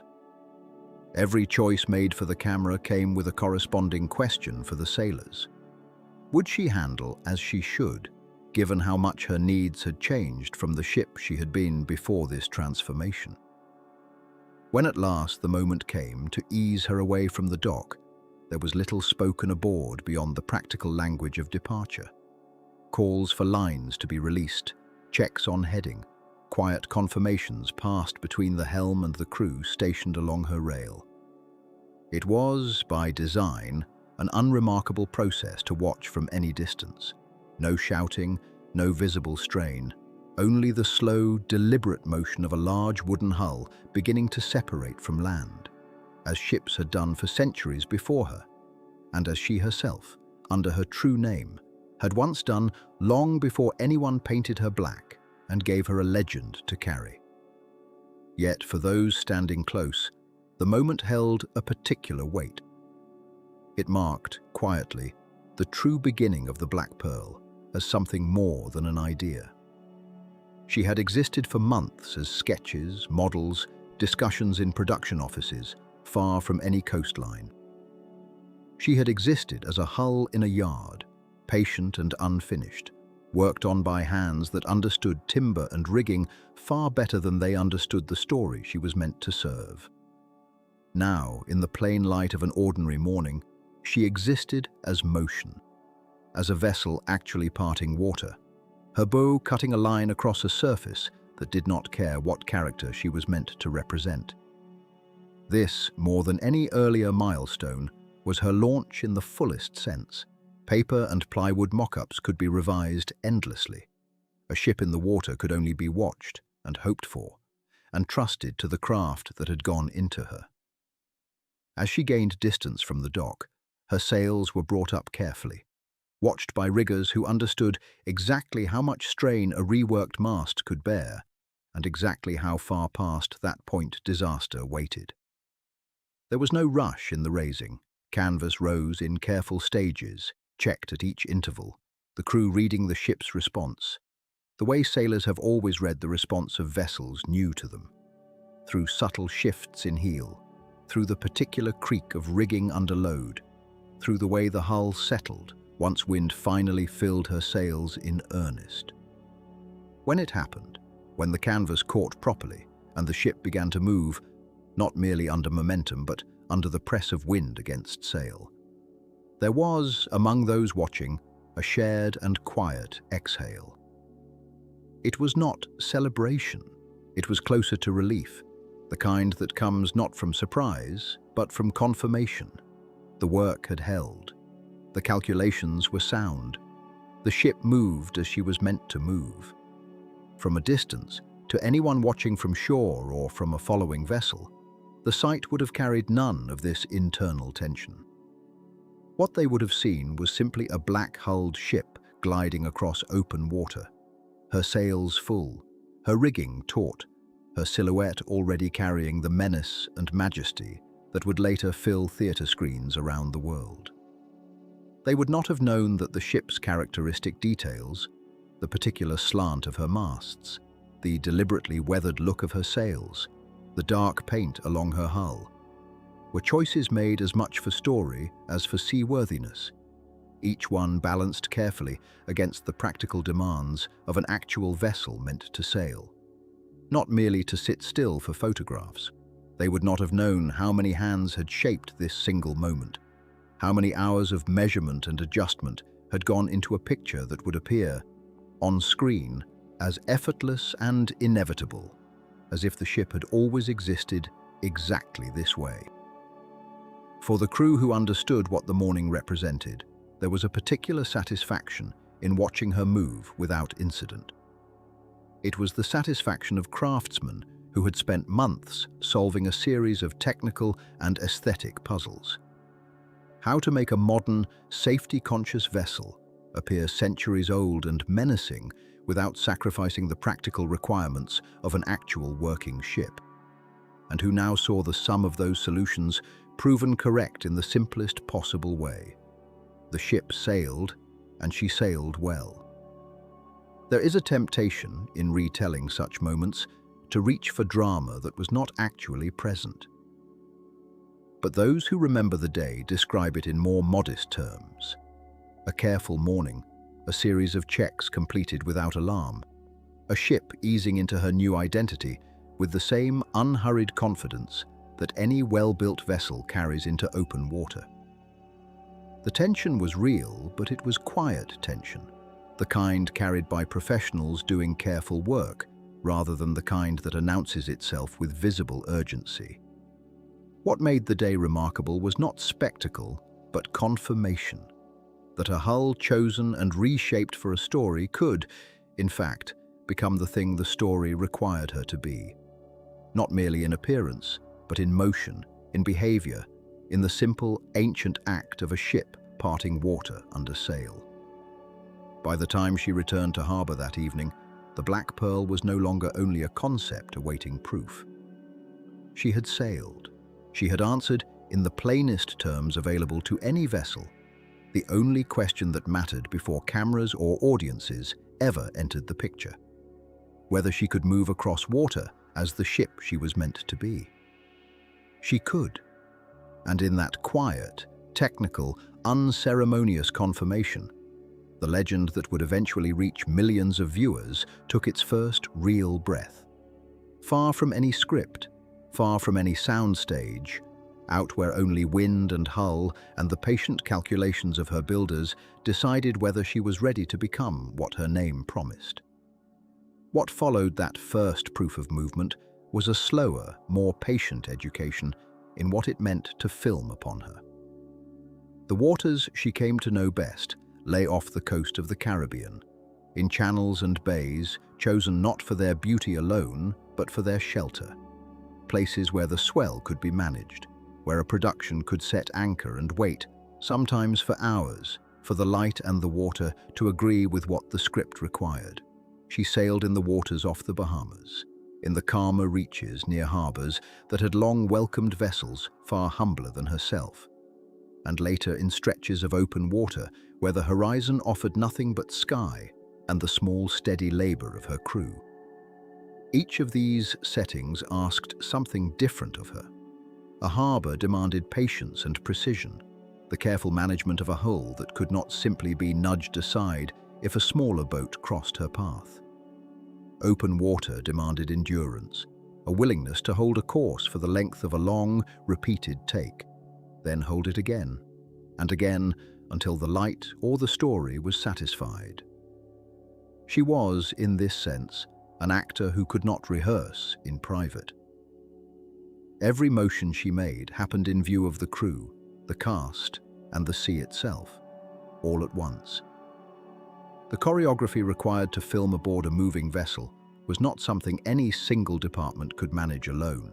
It called for a coordination between the ship's captain, the marine coordinators who understood her handling, the camera crews who needed their shots, and the actors who needed, above all, to appear as though they belonged to her entirely, as though the deck beneath their boots was the only reality that mattered. A modern film set on land can be paused at will. A director can call for stillness, and the world will comply. A ship cannot be told to stop swaying. She answers to wind and current long before she answers to anyone's schedule. This meant that every sequence filmed aboard her was, in its own quiet way, a negotiation between the demands of storytelling and the discipline of seamanship. The captain would confer with the marine coordinator about what the water was doing and what it was likely to do in the coming hour. The director would confer with the cinematographer about the light, about where the sun sat and how long it might remain useful. And somewhere in the middle of all these conversations, the actors waited, in costume, on a deck that never quite stood still, learning to walk and speak and perform as though the motion beneath them was no motion at all. This was, in its way, an old kind of labour, older than film itself. The labour of adapting human effort to the sea's own rhythm rather than the reverse. Sailors have always understood that the ocean does not accommodate. It must be read and then answered. The crews who worked her decks during these years understood this as thoroughly as the shipwrights who built her, had understood the stresses of her frame. A camera operator strapped into a harness might have to time his shot not by the second hand of a watch, but by the crest and trough of a swell, waiting for the ship to settle into a particular angle before calling the moment ready. An actor delivering a line at the rail might have to brace unconsciously against a roll that the camera, positioned lower and closer to the deck, would never fully reveal to the audience. All of this coordination, captain, coordinator, cast, and crew, worked together not to defeat the sea's unpredictability, but to move with it, so that what appeared on screen as effortless swagger was, beneath the surface, an intricate discipline of timing and trust. The conditions she faced during these voyages were rarely dramatic in the way her fictional adventures suggested, but they were real in every practical sense that mattered to those aboard her. Currents in certain channels could push a hull larger than expected, requiring adjustments to anchor lines or subtle corrections from the helm that had nothing to do with any scene being filmed, and everything to do with keeping her safely positioned. Weather, too, played its quiet, constant role. Not the operatic storms of a screenplay, but the smaller, more persistent variables of wind direction, humidity, and the shifting temperament of tropical skies that could turn a calm morning into an afternoon unsuitable for filming altogether. A sudden change in wind could mean hours of lost work, sails adjusted not for drama but for safety, positions abandoned and resumed once conditions allowed.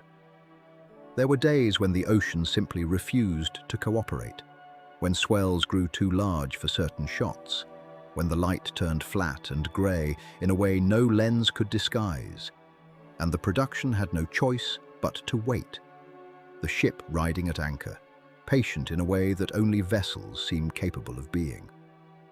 And yet it was precisely these unglamorous difficulties, the currents, the waiting, the small adjustments made hour by hour, that lent the finished footage its unmistakable sense of truth. When audiences later watched her cut through water, when they saw her heel gently under a shift of wind or settle into a trough between swells, they were not watching an illusion built entirely from artifice. They were watching a real hull respond to a real sea, captured by cameras that had waited, sometimes for days, for the ocean to offer exactly that moment. No matter how elaborate the digital work added afterward, the ghostly effects, the impossible flourishes reserved for a story about cursed pirates and enchanted gold, none of it could substitute for the particular, unrepeatable authenticity of a real vessel meeting real water. There is a difference, subtle but unmistakable, between a ship generated inside a computer and a ship that has actually felt the push of a Caribbean current, and audiences, even without knowing precisely why, tend to sense that difference. The weight of her hull in the water, the way her bow parted a swell rather than merely gliding over a rendered surface, the small imperfect details of spray and drift that no artist would think to invent. These carried a kind of testimony that no digital effect, however accomplished, could entirely replace. This is, perhaps, the quiet reward of choosing to build and sail a real ship, rather than conjure one entirely from imagination. The choreography of coordination between crew, cast, and captains was undeniably more difficult than simply animating a vessel to move exactly as a story required. It meant accepting delay, accommodating weather, trusting hundreds of small maritime judgments that no scriptwriter could anticipate. But it also meant that when she finally appeared on screen, gliding into a harbour or heeling before a wind, what audiences saw was not merely a well-rendered fiction, but the recorded truth of a hull moving as hulls have always moved, guided by hands that understood the difference between performance and pretense. The fictional pearl that audiences came to love, swift, dark, impossibly nimble, depended for its believability on this unglamorous foundation of real voyages across real water. Voyages that asked patience of everyone involved, and offered, in return, a version of the sea that no soundstage could counterfeit. In this way, her time spent filming across these coastal waters and open channels became its own quiet apprenticeship, both for the ship and for those who sailed her. The crew learned her particular temperament, the way she answered a given wind, the corrections she required in a cross-current, the patience she demanded before a difficult maneuver could be attempted safely. The cast learned to trust her motion rather than fight it, to let her sway inform their own balance rather than resist it. And the production, film after film, came to understand that authenticity, in this case, was not a matter of artistic choice, but of literal, physical fact. The ship was real, the water was real, and every frame that captured her moving across it inherited, whether audiences recognized it consciously or not, the accumulated weight of genuine seamanship. It was in these voyages, unglamorous and often unremarked upon, that the legend continued its slow construction, built not merely from story but from tide, wind, and the disciplined labor of those who guided her safely across water that had never once agreed, simply because a camera was rolling, to behave as fiction demanded. Water, however, was rarely so accommodating as the schedule required it to be. The vessel that carried the name of the Pearl across so many hours of footage was, in the end, a working ship subject to the same indifferences of weather that had governed sailing craft for centuries, and no amount of production planning could entirely soften that fact. There were mornings when the call sheet promised calm seas and a clear horizon, and the crew arrived at the dock to find instead a swell rolling in from some distant disturbance, the kind that gave the hull a persistent, rolling motion no camera mount could fully compensate for. Filming under such conditions became an exercise in patience. Takes abandoned mid-scene when the pitch of the deck grew too pronounced. Actors and technicians alike gripping rails they had learned to treat with genuine respect rather than theatrical pretense. The sea, in other words, did not know it was appearing in a film, and it behaved accordingly. Structural concerns, too, surfaced with a regularity that those overseeing the vessel's maintenance came to anticipate rather than fear, though anticipation did not make the work any lighter. A hull built to carry the visual weight of a legendary pirate ship, laden with false gun ports, ornamental carving, and rigging dressed to suggest an age and menace the underlying vessel did not natively possess, inevitably bore stresses its original designers had never accounted for. Seams that had been sound under one configuration of use began, under the cumulative strain of repeated sailing with augmented weight aloft, to require closer watching. Carpenters and riggers moved through the vessel between takes with the quiet, unglamorous diligence of men checking for what could not be seen from the deck of a chase boat or the eye of a camera. A slight give in a mast step, a fastening beginning to work loose, a plank showing the first faint signs of complaint. None of this made its way into the finished footage, and audiences watching the ship glide across the frame had no reason to imagine the small, constant vigilance required to keep her sound beneath the paint and canvas of her disguise. The physical toll of extended filming at sea extended beyond the ship herself to the people who kept her moving. Long days on the water, compounded by the demands of repeated takes, meant that crew members accustomed to ordinary sailing schedules found themselves instead governed by the far less forgiving rhythms of production, waiting for light, waiting for wind, waiting for a scene to be blocked and reset, then working with sudden urgency once conditions aligned.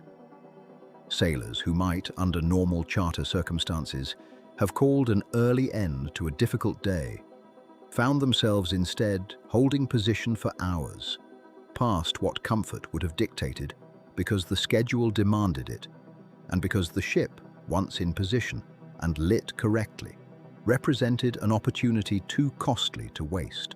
Fatigue accumulated in ways not always visible, in the slower reactions of a line handler working a 14th consecutive hour, in the shortened tempers of technicians who had spent the day soaked by spray they had not anticipated, in the quiet exhaustion of a captain who had spent the better part of a week making minute adjustments to keep a ship built for spectacle behaving, however briefly, like the vessel of legend the story required. There were inevitably moments when the illusion nearly faltered, instances that never made it into any official account, remembered instead by those who had stood on deck when a rigging line parted under unexpected load, or when a swell caught the hull at an angle no one had planned for and sent equipment sliding across a deck suddenly transformed from set to genuine hazard. In one such moment, according to the recollections of those who worked the vessel during her most demanding stretches of filming, a section of ornamental rigging, added purely for visual effect, bearing no functional role in the ship's actual sailing plan, began to work loose in a rising wind, its lines slapping dangerously close to crew stationed below. The response was not dramatic in the way a film might have staged it. It was the quiet, practiced resourcefulness of sailors accustomed to solving problems without ceremony. Lines were secured, the offending rigging lashed down, and filming resumed within the hour. The incident absorbed into the day's work rather than elevated into anecdote. It was this kind of unremarked competence, repeated across countless similar moments never recorded for posterity, that kept the illusion intact far more consistently than any single dramatic rescue might have. The risks inherent in operating a vessel, modified so extensively from her original design intent, were never entirely absent from the minds of those responsible for her safety, even as the production around them treated her, for narrative purposes, as an ageless pirate ship immune to the ordinary vulnerabilities of wood and rope. A hull designed with certain proportions and certain expectations of load found itself, in her cinematic incarnation, carrying weight distributed quite differently than her builders had intended. Additional structures raised for the camera's benefit, rigging patterns chosen for silhouette rather than sailing efficiency. Ballast adjusted not purely for stability, but for the particular angle of list a director wished to capture in a given shot. Each of these choices, individually reasonable, accumulated into a vessel whose behavior at sea required constant reassessment, an ongoing calculation performed by those who understood both the ship's history and her present altered condition. It was a task that demanded the kind of attentiveness sailors of an earlier century might have recognized instantly, even if the reasons behind the modifications would have struck them as strange. A captain reading his ship's response to wind and swell, not merely as information about the sea, but as information about how far a compromised vessel could be pushed before compromise became danger. Weather delays, in their own quiet way, imposed a discipline of their own upon the production, one that had little patience for schedules drawn up in offices far from any coastline. Days budgeted for filming were lost entirely to conditions too rough for safe operation, the ship remaining at anchor or dockside, while producers recalculated timelines that had assumed, with the optimism common to indoor planning, a cooperation the ocean had never promised to provide. On calmer days that followed, the pressure to recover lost time pressed against the more cautious instincts of those responsible for the vessel's safety, creating a tension familiar to anyone who has worked at the intersection of artistic ambition and physical reality. The desire to capture a shot balanced against the recognition that certain conditions simply were not survivable in the manner required. It was, more often than not, the quieter voices, a ship's master, a rigging supervisor, a safety officer with authority to halt filming, who absorbed the responsibility of drawing that line, delaying a shot not out of excessive caution, but out of an accurate reading of what wood, rope, and canvas could actually endure. None of this, in the finished chronicle that audiences eventually encountered, registered as anything other than seamless spectacle. A ship gliding through storm and calm alike, with the effortless menace her legend demanded. But beneath that surface lay the accumulated evidence of genuine difficulty patiently managed. Hulls checked and rechecked, crews pushed to the edges of reasonable endurance, near failures quietly absorbed and repaired before they could become anything more dramatic than a delayed afternoon. The tension that ran through these months of production was not the tension of thriller or disaster, but something closer to the ordinary, unglamorous strain that has always accompanied the operation of ships.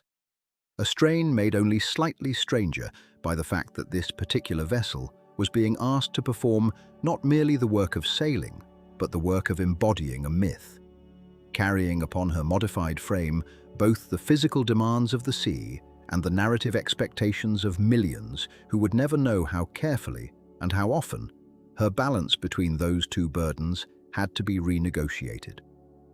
It was a testament less to drama than to diligence, the quiet, cumulative labor by which a working ship was kept, sound enough, session after session, to sustain the fiction asked of her.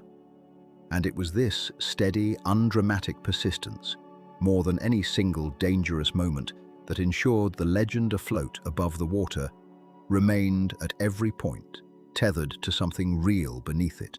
When the last take had been called and the final lights struck along the waterline, there came for the ship a kind of quiet that no publicity photograph ever recorded. Cameras that had followed her silhouette against so many manufactured sunsets were packed away. Riggers who had spent months adjusting her lines for the sake of a shot no longer waited on her decks. The crowds that had gathered at harbor's edge, hoping for a glimpse of the vessel they knew from the screen, thinned and then vanished entirely, as crowds do once the reason for their gathering has moved elsewhere. What remained was the hull itself, still substantial, still capable, but no longer surrounded by the elaborate apparatus of production that had given her, for a time, the aura of something more than wood and rigging and paint. She was, once again, simply a ship. And the question of what becomes of a ship once her purpose as spectacle has ended is one that the historical record answers only partially, and with considerable variation depending on which vessel, which voyage, and which set of production notes one consults. For those hulls that had served as the practical, seaworthy foundation beneath the fictional pearl, the return to ordinary duties was, in some instances, immediate and unglamorous. A ship built or modified for filming does not simply retire into museum stillness the moment the last scene wraps. She requires maintenance, storage, insurance, and eventually a decision from her owners about whether she is worth keeping in her modified state or better suited to being altered again, sold, or laid up until further need arises. The accounts that survive suggest that for at least one of the vessels associated with the production, the interval between films saw her withdrawn to more sheltered waters, away from the demands of open sea work, where she underwent the kind of unremarkable upkeep that never makes it into a making-of documentary. Hull inspections, rigging checks, the slow business of ensuring that a wooden ship, however recently celebrated, does not quietly deteriorate in dock while no one is watching. It is worth pausing on how strange this transition must have felt, even if no single account captures it directly. A vessel that had, weeks before, carried the weight of a fictional captain's legend across painted horizons, watched by audiences numbering in the tens of millions, was now simply another entry on a mariner's maintenance schedule. The shift from cultural icon to working hull is not one that historical or production records tend to dwell on because it is not dramatic, it is administrative. Yet it is precisely this quiet, unglamorous continuity, the boring paperwork of ownership, insurance and dockage, that determined whether the ship would survive to sail again at all, famous or not. The years following the initial production were not static for these vessels. Sequels meant renewed demand, and at least one hull was called back into service, refitted once more to meet updated specifications, her rigging and ornamental additions adjusted to match evolving production designs. This is where the record becomes genuinely difficult to follow with certainty, because modifications made for one film were not always identical to those made for another, and the vessel that appeared under the same fictional name across multiple installments was not necessarily identical, plank for plank, to her earlier self. Sources describing these refits vary in detail and occasionally in accuracy, some conflating separate vessels, others attributing changes to one hull that likely belonged to another, used for secondary or stunt work. The honest position, and the one this account takes, is that the full chain of custody, which specific timbers, which specific modifications, carried through which specific films, cannot be reconstructed with complete confidence from the sources currently available. What can be said is that at least one core vessel persisted across multiple productions, undergoing successive alterations, while others associated with the franchise served more limited, single-film purposes before being released from the production's use entirely. For the ships whose service to the franchise concluded after a single film or a single phase of filming, the paths diverged further. Some were reportedly sold onward, passing into private hands or charter operations where their connection to the famous character they had once portrayed became, for their new owners, either a selling point or an incidental curiosity depending on the buyer's interests. A ship that had spent months rigged and painted to resemble a pirate captain's vessel does not necessarily shed every trace of that appearance simply because filming has ended. In at least one case, elements of the modified rigging or ornamental carving were retained by subsequent owners, less out of reverence for the production than out of simple economy. It is, after all, easier to leave existing work in place than to strip it away for no functional reason. In this way, ordinary commercial vessels absorbed traces of their fictional service almost by accident, carrying forward into charter tours or private ownership a faint visual inheritance of the character they had briefly embodied. Other vessels appear to have followed a quieter path still, laid up for extended periods between calls to service, their fate recorded only in scattered maritime registries or brief mentions in production retrospectives rather than in any continuous narrative. It is not uncommon, in the history of working ships repurposed for film, for a vessel's post-production life to simply fade from documentation, not because nothing happened to her, but because no one thought it worth recording once the cameras had moved elsewhere. Ships are, after all, expensive to maintain and slow to generate new stories once their moment of public attention passes. And it is this indifference, rather than any dramatic sinking or dismantling, that most often accounts for the silence surrounding a vessel's later years. The absence of a headline is not evidence of nothing happening. It is, more often, evidence only that no one was watching closely enough, or that what happened seemed too ordinary to write down. There is something quietly poignant in this pattern when one considers it against the scale of the character these ships were built or modified to represent. A fictional pirate vessel achieves a kind of immortality through repetition, endlessly rewatched, endlessly discussed, her silhouette reproduced on posters, toys, and theme park attractions, long after the physical hull that made her possible has been forgotten by all but maritime historians and production archivists. The gap between the endurance of the image and the uncertain, often undocumented endurance of the actual timber beneath it is one of the more striking asymmetries in the history of ships built for the screen. The character sails on eternally, in a sense, replayed nightly on screens around the world. The ship herself, meanwhile, may have been quietly repainted, renamed, sold to a charter company, or left to deteriorate in a boatyard. Her connection to the fiction she once served, known only to those who happened to keep records, or to keep asking. It is worth noting, too, that renaming was not uncommon among vessels that passed out of production use. A ship that had carried, for the duration of filming, The name and livery of the fictional Pearl might revert to her original registered name, once released from that duty, or take on an entirely new name under new ownership, severing at the level of paperwork a connection that remained, physically, still visible in her lines and rigging. This practice of renaming complicates the historical record considerably, since tracing a vessel's post-production history often requires cross-referencing maritime registries under names that bear no obvious relation to the fictional identity by which she is popularly remembered. Where such cross-referencing has been done by diligent maritime historians, it has occasionally turned up vessels still afloat, still working, entirely unrecognized by the tourists who might have stood beside them, without ever suspecting their connection to a franchise watched by half the world.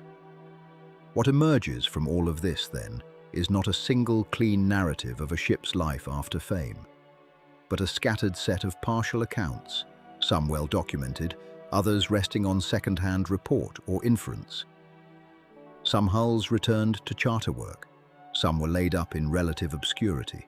At least one, by most credible accounts, continued to serve across multiple productions before her ultimate fate diverged from the historical spotlight entirely. The honest position, and the position most respectful of the limits of what can actually be verified, is to hold these possibilities together without insisting on a false certainty. The transition from cultural icon back to working or dormant vessel is, in the end, less a single dramatic turning point than a slow, uneven dispersal, in which fame receded gradually, unevenly and without ceremony, leaving behind a set of wooden hulls whose later years are known only in fragments, and whose full history, like so much of maritime record, remains in places genuinely and permanently uncertain. Where a working vessel finishes her days is rarely announced in advance. There is no bell that rings to mark the last voyage, no formal ceremony to close out a career that began, for these hulls, in the ordinary business of moving cargo and training sail, and passed through an unlikely middle chapter as the most recognized pirate ship in the world. What can be said, with the caution the record demands, is that the vessels associated with the Black Pearl did not vanish in a single moment. They receded the way most working ships recede, through gaps in maintenance schedules, through owners who changed, through harbors that quietly stopped expecting them to sail again. Some accounts suggest that portions of the built structures, the sections raised onto existing hulls to create the ship the cameras knew, were eventually removed or altered once filming obligations ended. The false decks and superstructure stripped away or left to weather, depending on which vessel and which year is being discussed. Other accounts suggest longer survival, with certain elements retained for further productions or exhibitions, repurposed rather than discarded.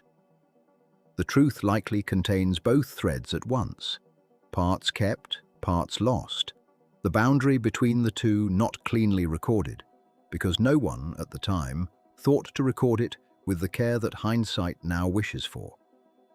This is the ordinary fate of working ships, even famous ones.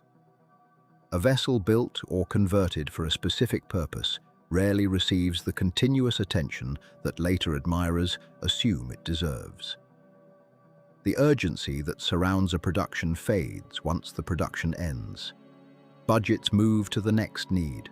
Crews disperse to other contracts. A hull that once had carpenters and riggers attending to it daily can, within a few years, have no one assigned to it at all, its condition left to weather and tide rather than to schedule. This is true of the vessels behind the Black Pearl in the same way it is true of countless historic ships worldwide. The difference being that here, the ship's afterlife carries an unusual weight, because so many people around the world formed an emotional attachment to a vessel that, strictly speaking, they never actually saw. They saw her image. They saw her silhouette against a matte-painted sky, her sails catching a wind that may have been partly digital, her hull built to seem ancient, though its true age was often far shorter than the story implied. The attachment was real, even where the object of that attachment was, in the most literal sense, partial. A hull dressed as legend, now returning, piece by piece, to something closer to its original, unremarkable purpose, or to no purpose at all. Enthusiasts have not let this fade without notice.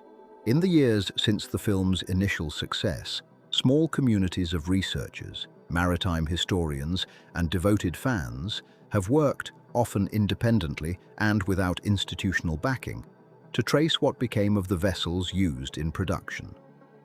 Forums and maritime history groups have compared photographs, matched hull lines against known shipyard records, and attempted to establish continuity between the ship, seen on screen, and any vessel later spotted in a harbour, a storage yard, or a listing for sale.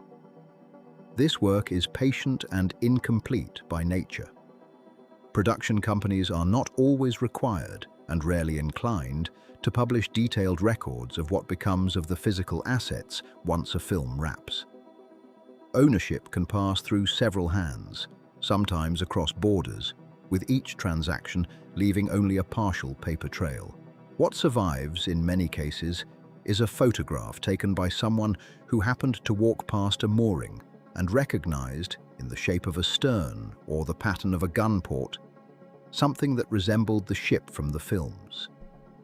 These sightings are treated by enthusiasts with the same rigor a historian might apply to any uncertain source. Cross-referenced, debated, sometimes confirmed, sometimes gently set aside as inconclusive. Museums, for their part, have shown interest less in preserving an entire hull than in preserving the idea of the ship. The models, the concept art, the production photographs, the physical props that could be more easily transported and displayed than an entire vessel. Costume pieces, carved details, small-scale replicas used in planning stages. These have found their way into exhibitions focused on the craft of filmmaking, sitting alongside displays about miniature work, digital compositing, and the practical construction techniques used to make a fictional ship convincing. In these settings, the story most often told is not about a specific surviving hull, but about the process, how illusion was built, layer by layer, from real timber and real rigging combined with digital additions. Few viewers could distinguish from the physical. This is, in its own way, a form of preservation, even if it does not answer the question every enthusiast eventually asks, which is simply, where is she now? The honest answer, as has been said, resists simplicity. It is possible that fragments of the original converted vessels still exist, incorporated into other hulls, repainted, renamed, serving purposes that have nothing to do with pirates or legend. Their history known only to the yard workers who handled the refit and the paperwork that may or may not have survived alongside them. It is possible that some elements were dismantled entirely, the timber repurposed or discarded, the metal fittings sold for scrap, the story of their origin lost the moment they left the studio's inventory. It is equally possible that certain replicas, restored and maintained specifically because of their cinematic value, continue to make appearances at tall ship gatherings or maritime festivals, sailing under names that acknowledge their film heritage openly, drawing crowds who come specifically to stand near a hull that once, however briefly, played the most famous ghost ship in modern fiction. Vessels of this kind do exist in the wider world of maritime tourism. Full-scale, seaworthy recreations built explicitly to evoke the golden age of sail. Some constructed independently of any film production. Others built or adapted with cinema specifically in mind, blurring further the line between authentic historical replica and cinematic prop.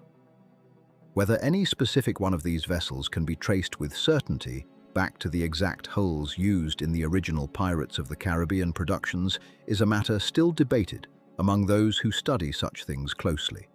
And the debate itself, rather than a settled answer, is perhaps the most accurate state of the record available today. What remains, in the absence of a single clear resting place, is a kind of diffuse afterlife. The ship existing now in fragments, in photographs, in disputed sightings, in the quiet corners of shipyards where old hulls wait for either restoration or dismantling, their identity known only to the handful of people still keeping track. There is something fitting, if unintended, in this uncertainty. The Black Pearl was never, even during production, a single continuous physical object. She was assembled from separate hulls, extended by false structure, completed by digital additions, edited together across different vessels and different days of filming into the appearance of one ship with one continuous existence. Her fictional self was always a composite, that her physical remnants should now exist as a composite too. Scattered, partial, uncertain, some real and some perhaps only rumored. Feels less like an accident of poor record-keeping and more like the natural continuation of what she always was, an illusion built from real materials, whose materials now persist quietly, unglamorously, wherever old hulls persist, in storage yards and back-channel moorings where no one photographs them, waiting either for someone to recognize what they once were, or for time and weather to finish the work of forgetting. It is worth pausing on this image briefly before moving on. A harbour at low tide, quiet, unremarkable, the kind of place where working boats are kept between jobs rather than displayed for visitors. A hull among other hulls, its black paint faded to something closer to grey, its rigging reduced or removed, no flag at its stern, no crowd nearby to recognise it. If this hull once carried the weight of the world's most famous fictional pirate ship, nothing about its present setting announces the fact. It rests the way old ships rest, patiently, without ceremony, indifferent to the story it once told, waiting only for tide, or time, or someone with a camera and a long memory to notice it again. There is something quietly instructive in that indifference. A ship built to carry a story does not know it is carrying one. It knows only wood and water, the pull of tide against a hull, the slow work of salt and weather on paint and timber. The legend belongs to the audience, to the cameras, to the long chain of decisions made by designers and directors and shipwrights who wanted a fiction to feel like fact. The hull itself simply floats, or does not, according to the same laws that governed the galleons it was built to resemble. In that sense, the vessel behind the Black Pearl was never truly a pretender. It was a real ship pretending to be another real ship that never existed at all. A hull built by human hands to answer to a hull imagined by other human hands. And in between those two acts of making, something durable took shape. Not a spirit, not a curse, but a craft. The old and continuing work of building vessels large enough, convincing enough, seaworthy enough to hold the weight of a story that audiences wanted to believe in, if only for the length of a voyage or a film. It is worth pausing on how unusual this is, and also how familiar. Ships have always been built to carry more than cargo. A warship carries the ambitions of a state. A merchant vessel carries the fortunes of a city, laid out across her hold in barrels and bales. A royal yacht carries the vanity of a court, gilded and overbuilt to announce a reign to anyone watching from the shore. Long before cameras existed to record such things, shipbuilders were already engaged in the business of making hulls that meant something beyond their timber and their tonnage. The great galleons of empire were floating arguments about power. The clippers built for speed were floating arguments about progress. Even humble fishing craft, painted and named with care, carried something of the identity of the villages that built them. A ship, from the very beginning of the practice, has rarely been only a ship. It has been a vessel, in the fullest sense of the word, a container for meaning as much as for water or wind. What changed, in the case of the ship built to become the Black Pearl, was the nature of the meaning being carried. She was not built to project the power of a nation or the wealth of a merchant house.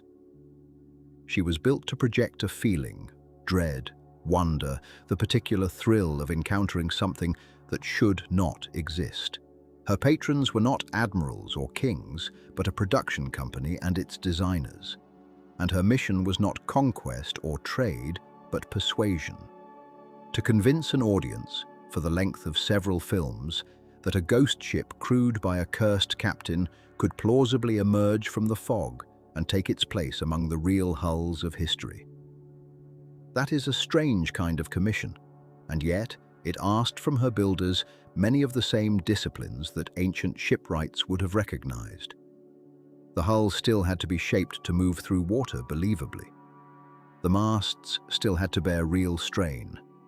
The proportions still had to satisfy an eye trained, even unconsciously, by centuries of looking at actual sailing ships. A story that wanted to feel true still needed a vessel that behaved according to the old, unforgiving rules of buoyancy and balance. Fiction, in this instance, borrowed its credibility directly from craftsmanship, and craftsmanship, in turn, was elevated by the story it was asked to serve. This is, in its way, the oldest bargain in shipbuilding, simply conducted under new terms. Ancient shipwrights building a galley for a temple procession or a state ceremony were not building a vessel for the sea alone. They were building a vessel for an audience, for a crowd gathered on a shoreline to witness a display of power translated into timber and sail. The ship needed to be seaworthy, yes, but it also needed to be legible, to communicate at a glance the confidence and reach of whoever had commissioned it. In some ancient accounts, ceremonial ships were built larger and more elaborately than pure function required, precisely because their purpose was partly theatrical, to be seen, admired, remembered. The Black Pearl's builders were working in this same tradition, only their audience sat not on a distant shore, but in darkened theaters, and their patron was not an emperor, but a story that needed a body. The impulse, though, was continuous with the past. Build the hull so that it can be believed. Build it so that the meaning riding on top of the timber does not collapse under scrutiny. It is tempting to think of film ships as a lesser category of vessel, decorative rather than genuine, illusion rather than craft.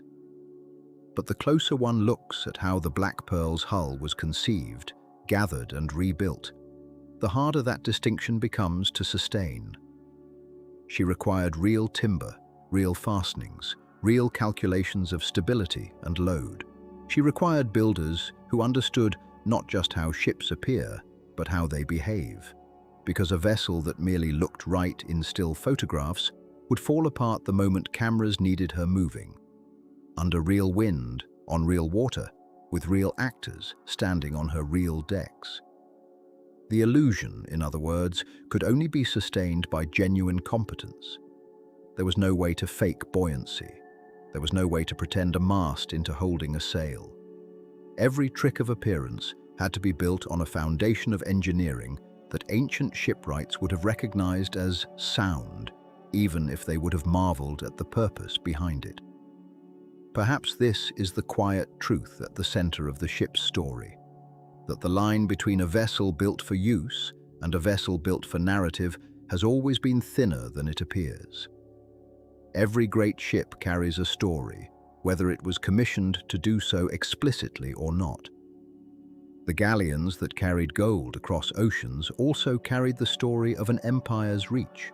The ironclads of a later century carried the story of a nation's industrial confidence.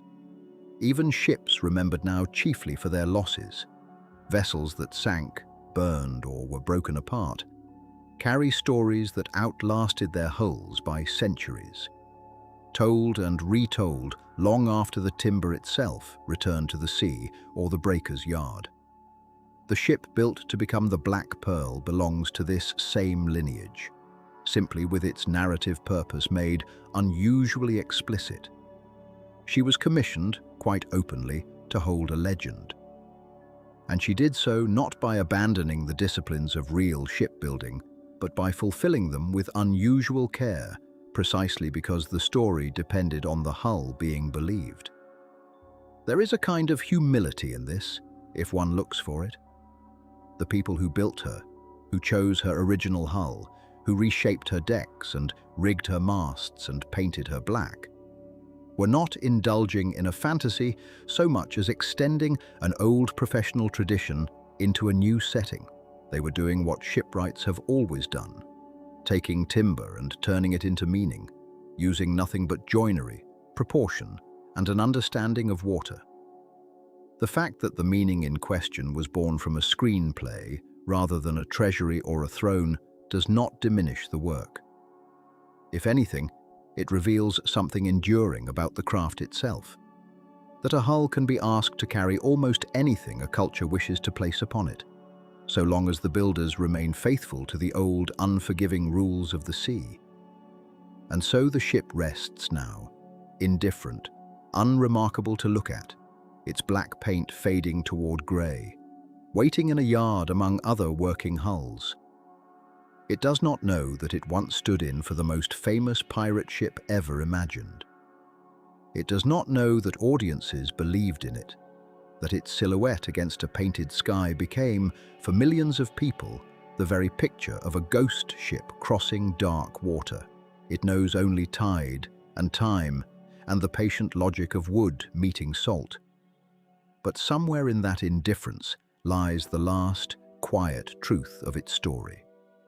That every great vessel, real or imagined, ancient or newly built, survives not because of the legend placed upon it, but because of the craft that made it capable of carrying one at all.